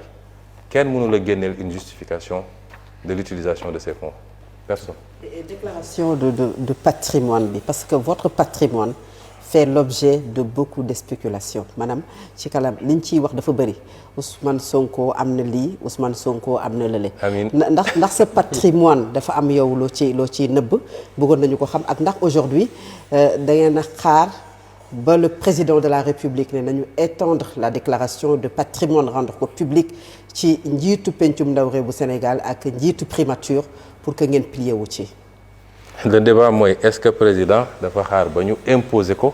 pour mu accepter ni dina déclarer à la sortie te dañ ko publier parce que bu ñu escamoter il faut commencer ci cosaan bi cosaan mooy lan mooy ñan ñoo jël initiative loi bi doo tëb ci ki def amendement su loi amuloon amendement du am donc député yi ñoo jël initiative de la loi ne président de la République dafa war a déclarer à l'entrée et à la sortie te ñu publier ko constitution dafa noonu dina déclarer à l'entrée ñu publier ko ne fàtte wax ni dina déclarer à la sortie déclaration nag balaa muy am solo nga déclarer à l'entrée et à la sortie ñu jël initiative yi dans le cadre d'une réforme de la constitution beaucoup plus globale moom mu def recours conseil constitutionnel cassé député yi ne du ñu bàyyi parce que lii engagement électoral la programme engagement électoral loolu moo ci nekk leneen newu ci wax ñu woon ni Massamba ak Mademba dañ ne woon président dina déclarer à l'entrée et à la sortie nit ñi reprendre ko dugal ko def ko benn article unique nga xam ne lu jafe attaqué la mu dem peut-être ci ñàkk pexe ñu ne d'accord nañu mais nañ ci dugal premier ministre et président assemblée nationale gars yi ne leen d'accord nañ parce que yaakaar nañ suñ ko waxee dañ naan non non non buñ ko def ñu ne leen d'accord nañ ci dugal sax yeneen institution yi wala sax nañu modifier loi bi ne toutes les déclarations de patrimoine dañ ko publier parce que déclaration de patrimoine dañ ko def ñaar dañu jël le président de la République parce que suñu système moo mel noonu pourquoi c'est seulement le président de la République qui prête serment devant le Conseil constitutionnel pourquoi président de l'Assemblée nationale du ko def te muy deuxième personnalité pourquoi keneen ak keneen du ko def président dafa doon lu spécifique moo tax ñu réserve ko régime spécifique léppam ñu yóbbu ko ci constitution bi léppam ñu yóbbu ko ci constitution bi ñeneen ñi ñu yóbbu leen ci yeneen loi ñeneen ñi dañuy déclarer à l'entrée et à la sortie ma leeral foofu man musuma raté sama déclaration bi may nekk maire déclaré na bi may nekk premier ministre déclaré na bi may nekk assemblée nationale musuma raté déclaration sama déclaration mi ngi fii OFNAC man awma lu may nëbb su loi ne woon OFNAC day publier dina publier loolu question de loi la te gëm naa ni nañu modifier loi bi parce que bëri na ay yuñ à la pratique bëri na yoo xam ne amaana waa OFNAC ñoom seen bopp gis nañu ni problème am na donc loi boobu dinañ ko modifier li jaadu woon mooy la ñuy modifier ci président nañ ko modifier ci constitution bi les députés étaient en train de travailler pour li ñuy modifier pour les autres ñu modifier ko ca loi wu déclaration de patrimoine pour les autres loolu moo jaadu woon mais ñoom jàppoon nañ ni bu ñu nee na ñëpp déclaré rek ñun dañ naan comme peut-être dañoo am lu ñuy nëbb nañu tëj ñu leen ay wax tout de suite d'accord nañu kon à partir de maintenant ñaari waratul am recours warul am parce que loo xam ne ñëpp dëppoo nañ ci exécutif ak majorité bi kon recours warul am président warul def recours majorité parlementaire du ko def et j'espère que opposition bi du ko def parce que gisuma ban intérêt la am pour def ko. annoncé nañ une saisine du conseil constitutionnel par le premier ministre. gisaguñu ko parce que suñu saisiree conseil constitutionnel daf may bind. ba àjjuma bi may jóge fii jotuma une correspondance du conseil constitutionnel mais saisine warul non loolu c'est sur les fonds spéciaux. oui les fonds spéciaux. mais c'est pas pour lii exactement. donc dama ne recours warul am te ñoom xam nañu seeni pexe. même bu ñu deful recours mun nañu jaare ci yenn député opposition yi ne leen def leen recours xam nga defoon nañ ko ci sama réintégration fii mais recours warul am benn dem référendum warul am te moom président neen day dem référendum léegi yow da ngay woo peuple bi ne leen lan est-ce que d'accord ngeen man ak président assemblée ak premier ministre ñu déclarer suñu patrimoine à l'entrée et à la sortie te ñu publier ko loolu di nga ci woote référendum def ci 10 milliards ou 15 milliards. mais bu ñu dee def référendum du loolu kese peut-être y aura d'autres questions. oui mais bii lu ñu voté la ba pare yàqul beneen référendum bu ñëw mais bii voté nañ ko ba pare te sera voté à la majorité absolue donc ñaar yooyu waratul am ku ko def rek mooy yaa ngi bëgg a tappale. d'accord maintenant man sama patrimoine amuñu dara luñ ciy nëbb sama patrimoine mooy li gën a transparent xam naa ni ça fait fantasmer beaucoup de gens ndeysaan loolu ñu ngi koy wax. tey su ñu ne woon OFNAC am na habilitation pour publier mon patrimoine mën nañ ko publier man amu ci problème je ne suis pas riche daanaka dara aw ma ko pauvre non plus. je suis pauvre même je suis pauvre de. nee nañ dafa bëri. dara aw ma ko man sama patrimoine ma wax la fii sama salaire moo ci nekk salaire bi ñuy fay fii ma bloqué woon ko te amoon ci yéene bu eggee benn montant ma jox ko les victimes loolu moo nekk ci sama patrimoine kër gi ma am fii cité kër góor gi yéen ñëpp xam ngeen ni dama ko joxe donation samay soxna ak samay doom dem devant notaire ñu def ko ñu dem muté ko au niveau des impôts et domaines benn kër googu laa am te signalé naa ko ci sama déclaration de patrimoine mais nekkul sama tur am naa ñaari sagaru oto yu ma déclaré man sama patrimoine loolu la aw ma ay milliards aw ma ay centaines de millions yàlla bi ma tiim loolu mooy fantasme loolu nit ñi nag jàppal bàyyil Ousmane ak léegi mënoon naa ko génne d'ailleurs man publié woon naa sama déclaration de patrimoine en temps je me suis appauvri même bi ñu ma dàqee fonction publique 2016 dama publier sama dama ne leen nag ku mun a génne lenn lu wuteeg li ma wax nii kenn ku ko mun a génne rek j'arrête la politique est-ce que tey ba tey kenn génne na ko. d'accord alors te li ma wax nii je les lance un défi dañu dem génne leneen lu Ousmane Sonko am bëgg naa nag am ay milliards moom wax dëgg yàlla waaye ci ngor ak njub parce que dama bëgg dimbale ay nit jaamu ci yàlla su ma sañoon dina am alal bu bëree bëri waaye yàlla mayu ma ko pour le moment. mais maa ngi dund alhamdulilah. am na ay questions yu bari yu des suñu kanam te waxtu mi ngi ñuy dàq bu baax a baax ñu bëggoon wax ci wàllu dette relation Sénégal ak FMI ak renégociation yi ñu fi annoncé woon ñu ci wàllu yenn am yi réew mi am les ressources naturelles. alors am na ñu bari ñu jàpp ne diggante Sénégal ak FMI ak Banque mondiale fan yi ñu ngi commencé di jëflante wala boog ñu ngi jëm ci yoonu jëflante am ñu jàpp ne Ousmane Sonko bokkoon na ci li nga xam ne mooy facteur de blocage. lan ngay tontu ñooñu leen. waaw newoon nañu Ousmane Sonko moo tere nit ñi liggéey Ousmane Sonko dem na depuis 3 mois gisaguma ñu lancé fi dara. Banque mondiale moo fi ñëw Banque mondiale yàgg na fee ñëw man ñaari at yi ma nekk premier ministre recevoir naa Banque mondiale 3 reprises moom monsieur Diagana mi ko jiite di ku baax nag ku bëgg Sénégal ndax fii la jàngee suñu mbokk mauritanien la mais fii la jàngee. bëri fi ay mbokk bëgg Sénégal bëgg jàppale Sénégal ma koy rendre hommage ici lii ñu wax nii yépp ku dem seetaan en février 2026 yàggul su ngeen seetee di ngeen gis image bi ma koy recevoir moom toute la délégation de la Banque mondiale lii lépp dañ ko waxtaanoon ba tënk ko Banque mondiale musul dem FMI moo suspendre programme Banque mondiale suspendrewul benn programme li ñu annoncé nii ku amul loo teg ci table bi mooy jël loolu di ko annoncé Diagana bi mu ñëwee ànd ak délégation dañu waxtaan bi ñuy doog a toog ñu ne ko ñun de am nañu ay priorité am na ay projet parce que Banque mondiale du joxe xaalis Banque mondiale ay projet lay financé ñu ne ko am nañu ay projet yoo xam ne dañu bëgg a xool nu ñu koy tëggaatee parce que bokkul ak suñuy priorité am ay projet yu bees yu ñu bëgg a dugal donc bëgg nañu yenn enveloppe yi ñu réorienté ko mais ils nous ont dit ça ne tient qu'à vous parce que yéen a xam seeni priorité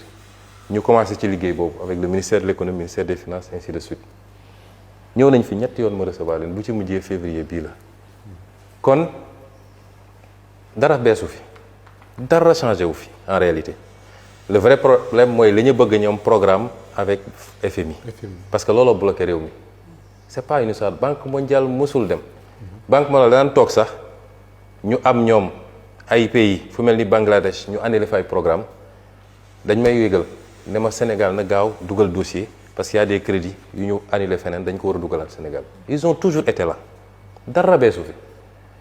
maintenant nag xam nga dafa am ñu doon dem ci nopp président naan ko nañu waaw gars yi nañ commencé liggéey bi nañu lancé projet yi waa ji mooy bloqué ñooñu poste la ñu bëggoon léegi am nañu poste yi du ma leen tudd mais xam nañ seen bopp toog nañu conseil des ministres mais léegi da ngeen bëgg a démarrer leen avec quoi un pays qui a hérité de plus de 119% de taux d'endettement qui utilise plus de 75% de ses revenus pour payer des dettes ñu nekk ci jafe-jafe yu kenn xamul nga ne da ngeen di démarrer léegi démarrer leen man de jóge naa fa depuis ñetti weer lan la ñu démarrer brique sax tegaguñ ko parce que peuple da nga koy wax dëgg mandat bi c'est pas le mandat des gros chantiers mandat bi mandat wu rattraper li ñu fi yàq la ak le bilan immatériel mooy les questions de justice de transparence jubal jubbanti mandat bi mandat boobu la leneen loo ci mën a def nga commencé ko mais ku la ne mun naa def des choses extraordinaires ci mandat bi mooy boo moytul dina dem jaay Sénégal ci bailleurs yi jël engagement ñi fi nekk li ñu defoon parce que li andi surendettement caché bi dette cachée léegi déggatoo leen ñu coow question de sémantique la bor bu jaarul assemblée nationale ñu voté ko bor bu ñu nëbb la te loolu am na fi kenn weranteetu ko bor boobu li ko andi mooy bëgg a def ay bilan tout de suite pour am 3e mandat foog ma yëkkati ay immeuble Diamniadio foog ma def BRT foog ma def train foog ma def lii te sa capacité mayu la ko nga ne il faut ma leb mais pour ma leb il faut ma traficoter les chiffres loolu moo ñu andil bor bi ñuy tuddee bor cassé quand j'ai parlé de dette odieuse ñu bëgg la xam foofu une dette cachée est a priori une dette odieuse mooy da nga ko leb te leboo ko ci turu Sénégal te une bonne partie dugal nga ko foo xam ne mënuñu ko retracer c'est ça la dette odieuse ñaar yooyu c'est pas incompatible man damay toog ba si ma ne suñu gars yi est-ce que demoon nañu école sax wala mauvaise foi rek moo leen jàpp ak bugg a jaxase xelu Sénégalais yi donc ci condition yooyu dañoo nekk ci refondation de l'État du Sénégal de ses fondamentaux ñooñu dem naan ko waa ji moo lay bloqué man dem na ñetti weer a ngi nii ça va de mal en pire te suñu buggee dugg ci yenn yi dinañ nangul FMI loo xam ne baaxul ci réew mi dinañu nangul ay bailleurs loo xam ne baaxuñu ci réew mi dinañu tayle ay intérêt Sénégal pour bugg a coûte que coûte def man bi ma ñëwee dama leen ne peuple mooy jël destin en main man peuple Sénégal laa gëm su may gouverner je gouverne avec le peuple du ma gouverner ak ay bureaucrates yu tëju yor seen chiffre kese di déglu waa bitim réew loolu benn pàcc bu ndaw la ci liggéey bi mais peuple mooy jël destin en main te man lu ma am peuple Sénégal moo ma ko may bi ñu ma bëggee faagaagal dama ne delloo naa sama bopp yàlla ak peuple sénégalais moo taxaw su doon loolu du ma nekk fi kon su ma ñëwee ba egsi naa gouverner avec le peuple il faut casser avec un certain élitisme bureaucratie tëju 17 millions de Sénégalais xamuñu lan moo xew nga tëj ay nit kii naan la man expert la en ceci expert la ceci balaa may dee ñu ne technocrate lu yàqu technocrate ko yàq da ngay gouverner avec ton peuple looloo tax ma def yenn yi ma ne je vais demander au peuple de faire des sacrifices parce que peuple Sénégal pare na pour def sacrifice pour son peuple pour son bien la preuve bu ñu leen wooyee ci diine ñu yëkkati dem joxe seen daayira dem joxe seen tarixa dem joxe seen diine ak diine bu mënti nekk parce que gëm nañu loolu mais tant que ñi ngi jàpp ni ñi jiite boo dugalee sa xaalis ñoom dañ koy damm seen poste defee ko leneen est-ce que dinañ joxe ma ne donc on va demander au peuple de faire des sacrifices j'ai fait le PRES le plan de redressement économique et social génne des sources de financement additionnelles ñu war koo jëlee ci ay l'impôt taxe yu bees yu mel ni ci les jeux de hasard ñu ne nañu fexe ba du ñu laal li Sénégalais yi soxla ceeb diwlin courant leneen ak leneen mais les jeux de hasard sàngara si cigarette bi et cetera mun nañ ci def ay taxes supplémentaires ak yeneen lu mel ni transfert d'argent yi ñu ne nañ ci comp as tuut rek te loolu du pour toujours bu ñu ko defee fii ak 2028 dinañu am benn stabilité bu ñuy permettre yenn taxes yi ñu annuler ko mais dama ne woon mënuma demander au peuple des sacrifices te ñaar yi amul bi ci njëkk mooy justice na am ñi yóbbu peuple bi fii il faut ñu layoo ko justice tey ñooñu la ñuy protéger ci réew mi ñaareel bi mooy ñun ñii di jiite il faut que ñu doon ay royukaay moo tax tous ces débats là sur la déclaration de patrimoine sur le contrôle des fonds politiques c'est malsain parce que noo bëggee peuple bi nga demander ko des sacrifices ba pare yow mu gëm ni yow yaa ngi bëgg a te am na lu ma fàtte woon sax gis nga bi ma déposé sama projet de loi may nekk premier ministre président bi ñu waxee mu expliqué dama ko ne président gis nga peuple bi yow 4 millions 800 ngay fay ko man 4 millions 500 est-ce que jaadu na ñu dénk nit lu toll ni réew di ko fay 4 millions 800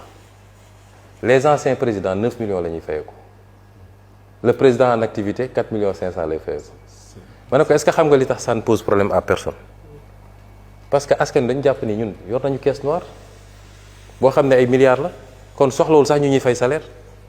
mais bu ñu jàllale woon loi bu wane ni caisse noire amatul askan wi na d'accord ni président war nañ ko fay lu ko jar ma dem liggéey sur un projet de loi pour la rémunération du président de l'Assemblée nationale des ministres ainsi de suite ma ne ko suñu jàllalee lii peuple bi mun na d'accord ñu réévaluer la rémunération des plus hautes autorités mais loolu parenthèse la woon dama ko fàtte woon préciser donc presse bi ma ko defee ma ne léegi pour ñu demander au peuple des sacrifices il faut que ñun ñu njëkk a wone exemple yi mais peuple bu toogee gis ni boobu ba léegi ñu ngi leen naan dafa am ñu leb xaalis bu dul jeex nëbb ko ba tey moo tax Sénégal yi mënuñoo nooy te amul kenn kuñ ci jàpp ne kii moo ko def 2 ans plus tard amul kenn ku ñu ne kii mooy responsable bi pire encore ñu bëgg koo effacer pour des raisons politiciennes mooy nu may def ba récupérer diw parce que soxla naa base politique peuple boobu ban sacrifice lay defal du ko def. ma ne leen aussi nañu liggéey ci li nga xam ne mooy suñu capacité ma sant le ministre de l'économie Abdourahmane Sarr le ministre des finances may leen pour les opérations financées sur fonds extérieurs ak opérations yi nga xam ne budget bi moo ko financé nañu génne tous les projets non essentiels ñu teg ko de côté. sama avant dernière réunion moo organisé primature c'était ça pare woon nañ ko bu ko defee mon objectif c'était de dégager une marge budgétaire de 1000 milliards 1000 milliards yooyu dañ ko waroon réorienter sur des projets à haute intensité de main-d'œuvre li ñuy wax les IMO ñu orienté ko ci loolu pour relancer l'économie un peu. Ensuite li nga xam ne mooy les actifs Sénégal dañoo bëri actifs l'État mais am na loo xam ne du rôle état warul gérer autoroute état warul gérer ay port wala ay CICE et cetera mun nañ trouver un moyen les actifs yi ñu am ñu valoriser ko daat koy am ouverture vers le privé et de préférence le privé national mu dugal xaalis bu bëri ci ci état bi permettre ñu amortir yenn charges yi ak yenn soog yi et l'État continue à toucher ses dividendes ça on l'avait sori woon nañ ci lool ba liggéey ko ba teg donc ñun amoon nañu un plan une stratégie qui nous permettait de dépendre moins des exigences pour ne pas dire yenn saa yi yenn caprice yi nga xam ne dañ ñu koy bëgg a imposer de l'extérieur. Oui, monsieur le président de l'Assemblée nationale dañuy ñëw ci dette cachée première conférence de presse sur la question yaa ko def à vos côtés mu amoon Al Amin Lo actuel premier ministre bu Sénégal nga tuddoon ci dette cachée récemment avec nos confrères de la radio France Internationale et France 24 nga wax dette odieuse mais da nga ci teg ne jamono yooyu amoo tous les leviers nan lañ ko mën a comprendre lan ngay expliquer Sénégalais yi ci awma tous les leviers jamono jooju nga xam ne ñu ngi wax waxu dette cachée en fait li ma bëgg a foofu mooy man li ma gëm te dañ ci waxtaan lu bëri Abdourahmane Sarr mi ngi may dégg ministre de l'économie d'accord ci woon ak man nag bon ak ñeneen ministre des finances keneen ak keneen dama leen ne woon à l'impossible nul n'est tenu. Il y a une théorie internationale même si elle est rejetée par certains ni que waruñoo supporter le peuple bi loo xam ne du responsabilité parce que soo jëlee dette bi nga xam ne mooy financement extérieur yi mais responsabilité yi xam nañ ko parce que bailleur bi ñëw di joxe xaalis war na vérifier est-ce que projet bi mi ngi ci cadrage budgétaire bi est-ce que les députés du Sénégal approuvé nañu lii ba joxe autorisation état bi pour mu leb pour def lii ministre des finances ministre de l'économie kii pour l'intérieur kii pour l'extérieur amuñu droit ñoom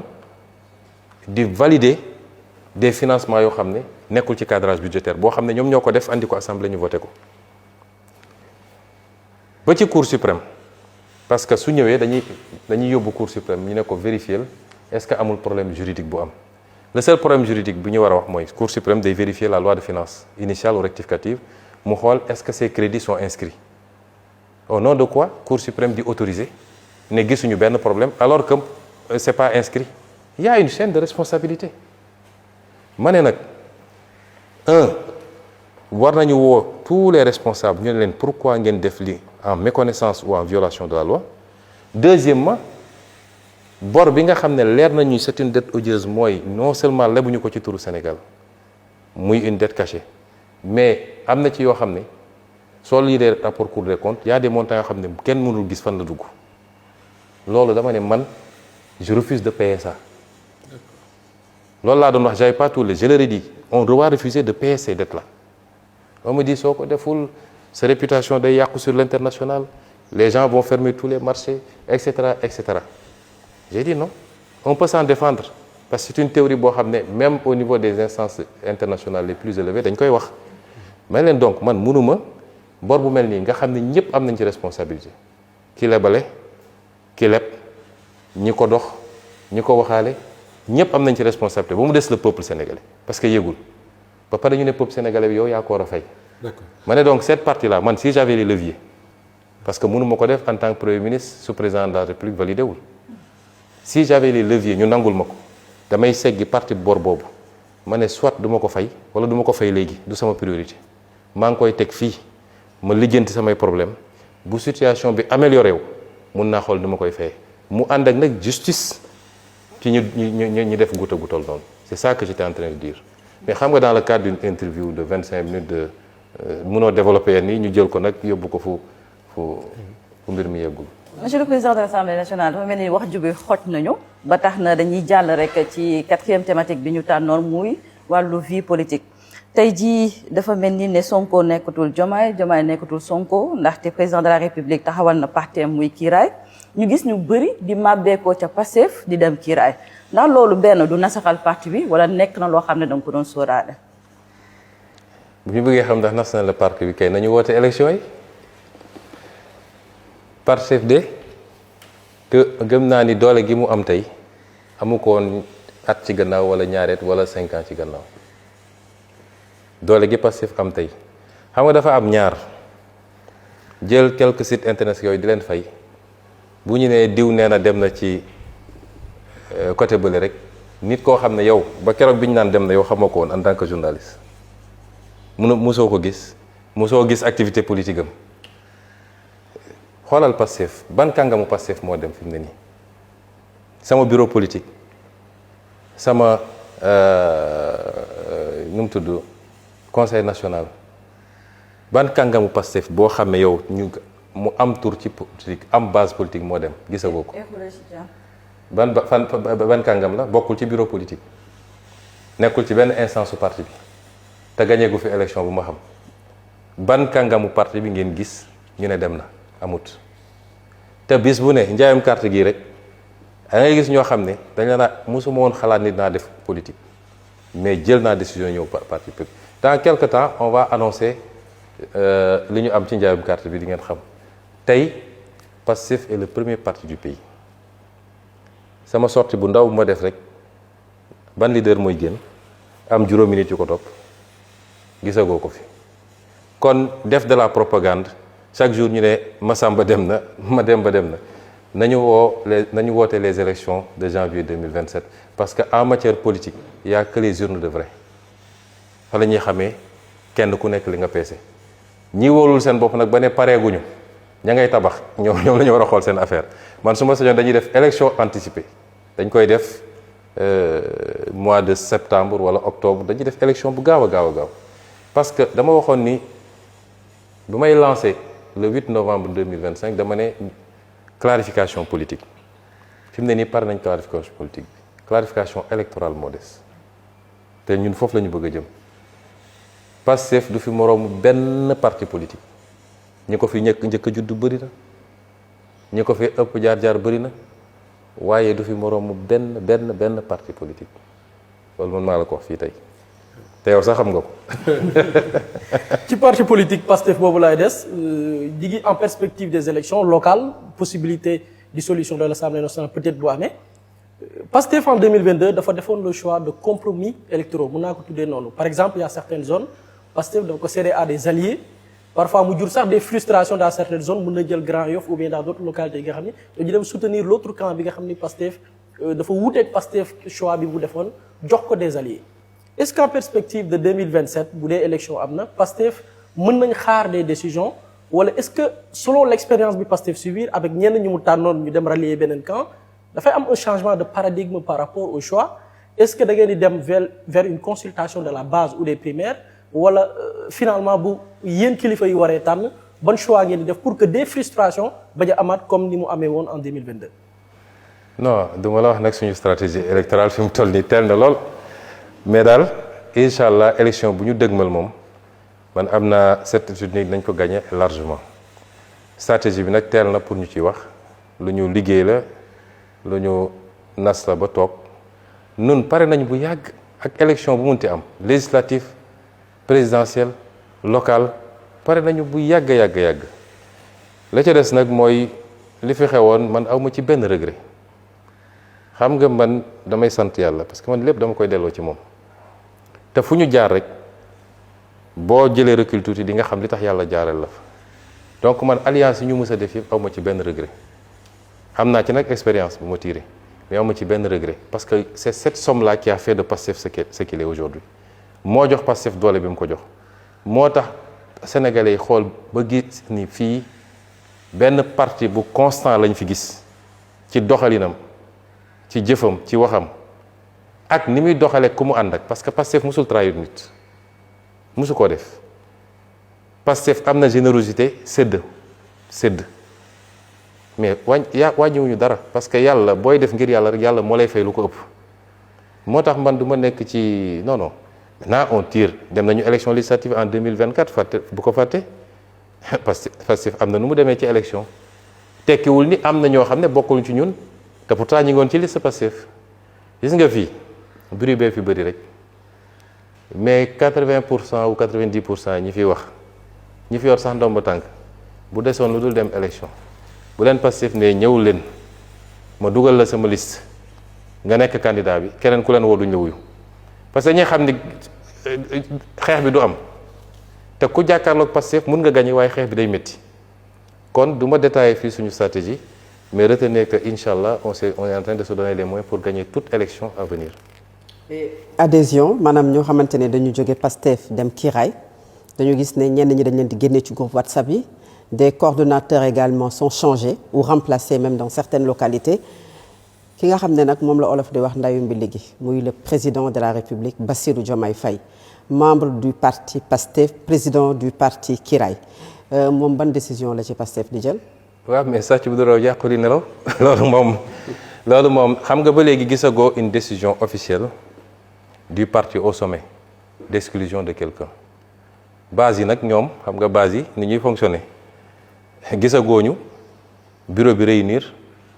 ne diw exclure nañ ko ñu saisir conseil national loolu mooy procédure yi defaguñ ko ñeneen ñi nga tudd ñëpp c'est pas spécifique au président de suñu procédure ne leen suñuy exclure nit on constate sa démission de jure ou de facto bureau bi de réunir constaté ko ñu saisir le conseil le conseil national ñu valider ko ça c'est pas spécifique au président Diomaye ñeneen ñëpp defaguñ ko pour ñoom maintenant base bi des mécanismes conservatoires nit bu bokkatul doo ko bàyyi sa groupe WhatsApp mu dégg li ngay def di ko joxe ji ça c'est des mécanismes des trucs des mesures conservatoires certainement mais c'est pas spécifique à lui-même maintenant de facto suñu texte li mu wax mooy munoo bokk Pastef bokk beneen parti loolu suñu texte wax liñ ci war a def nag nañ ko def. Alors pour conclure cette émission parce que waxtu bi jeex na takk Ousmane Sonko fii réew mi toll jafe-jafe yi mi ngi fii assemblée nationale mi ngi ci lim nekk président de la république ma nga ca lam nekk mais est-ce que yaakaaroon ne intérêt réew mi tey mooy yow président de l'assemblée ak le président de la république ngeen toog ci jataay waxtaane réew mi ak fan la jëm ci weer yi ñu jëm. mais loolu ça dépend du président. ça ne dépend pas de moi.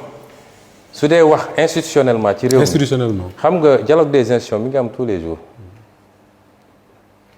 dafa am ci wàllu politique damay toog ba si ak reetaan jàpp ma ne léeg-léeg ndaje seetaan na ci dàq def naa loolu la ñuy wax xam nga opposition bi une partie de l'opposition ak président ak ñi mu ànd ak lambigolo la ñu nekk ñoom opposition bi depuis qu'on est arrivé au pouvoir dañu ne bu kenn attaqué Diomaye dañ ko diw bër bi utiliser ko pour mu dal ci Sonko mu liquider ñu Sonko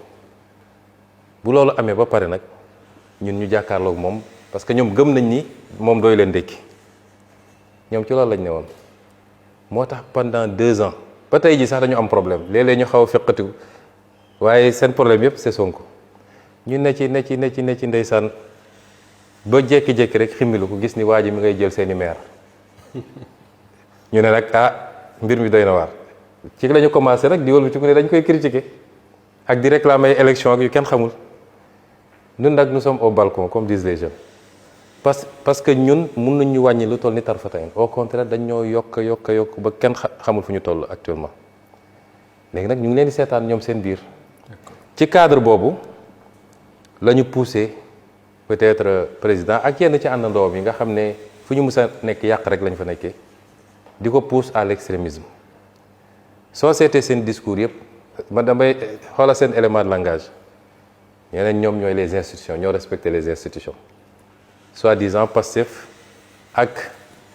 Ousmane Sonko respecté wuñu les institutions léegi nag ma jox la cas yu gàtt entre ki nga xam ne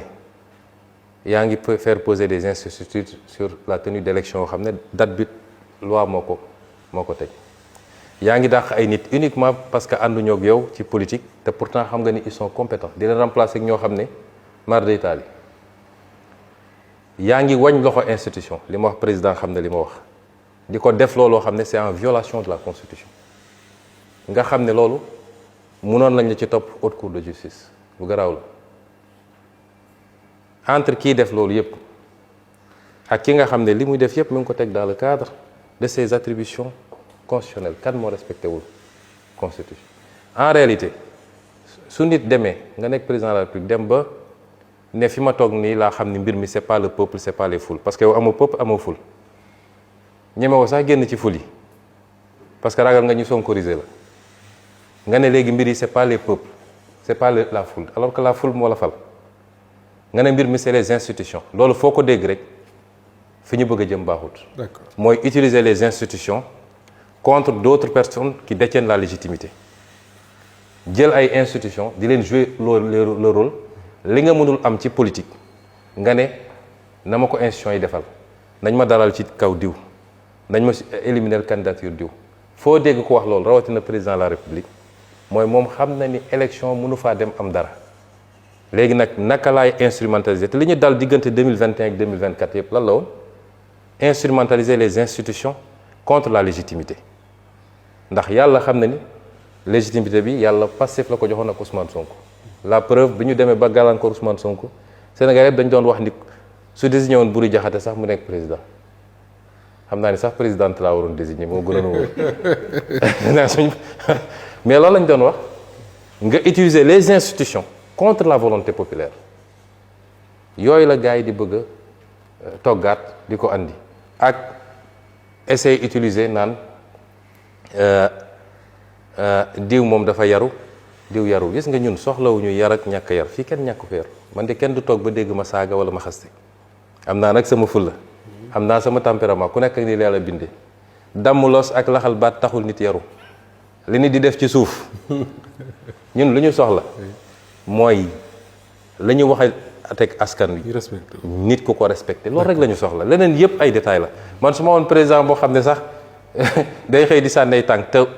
di jëfee lu askan wi xaar ci moom ma dellu sant yàlla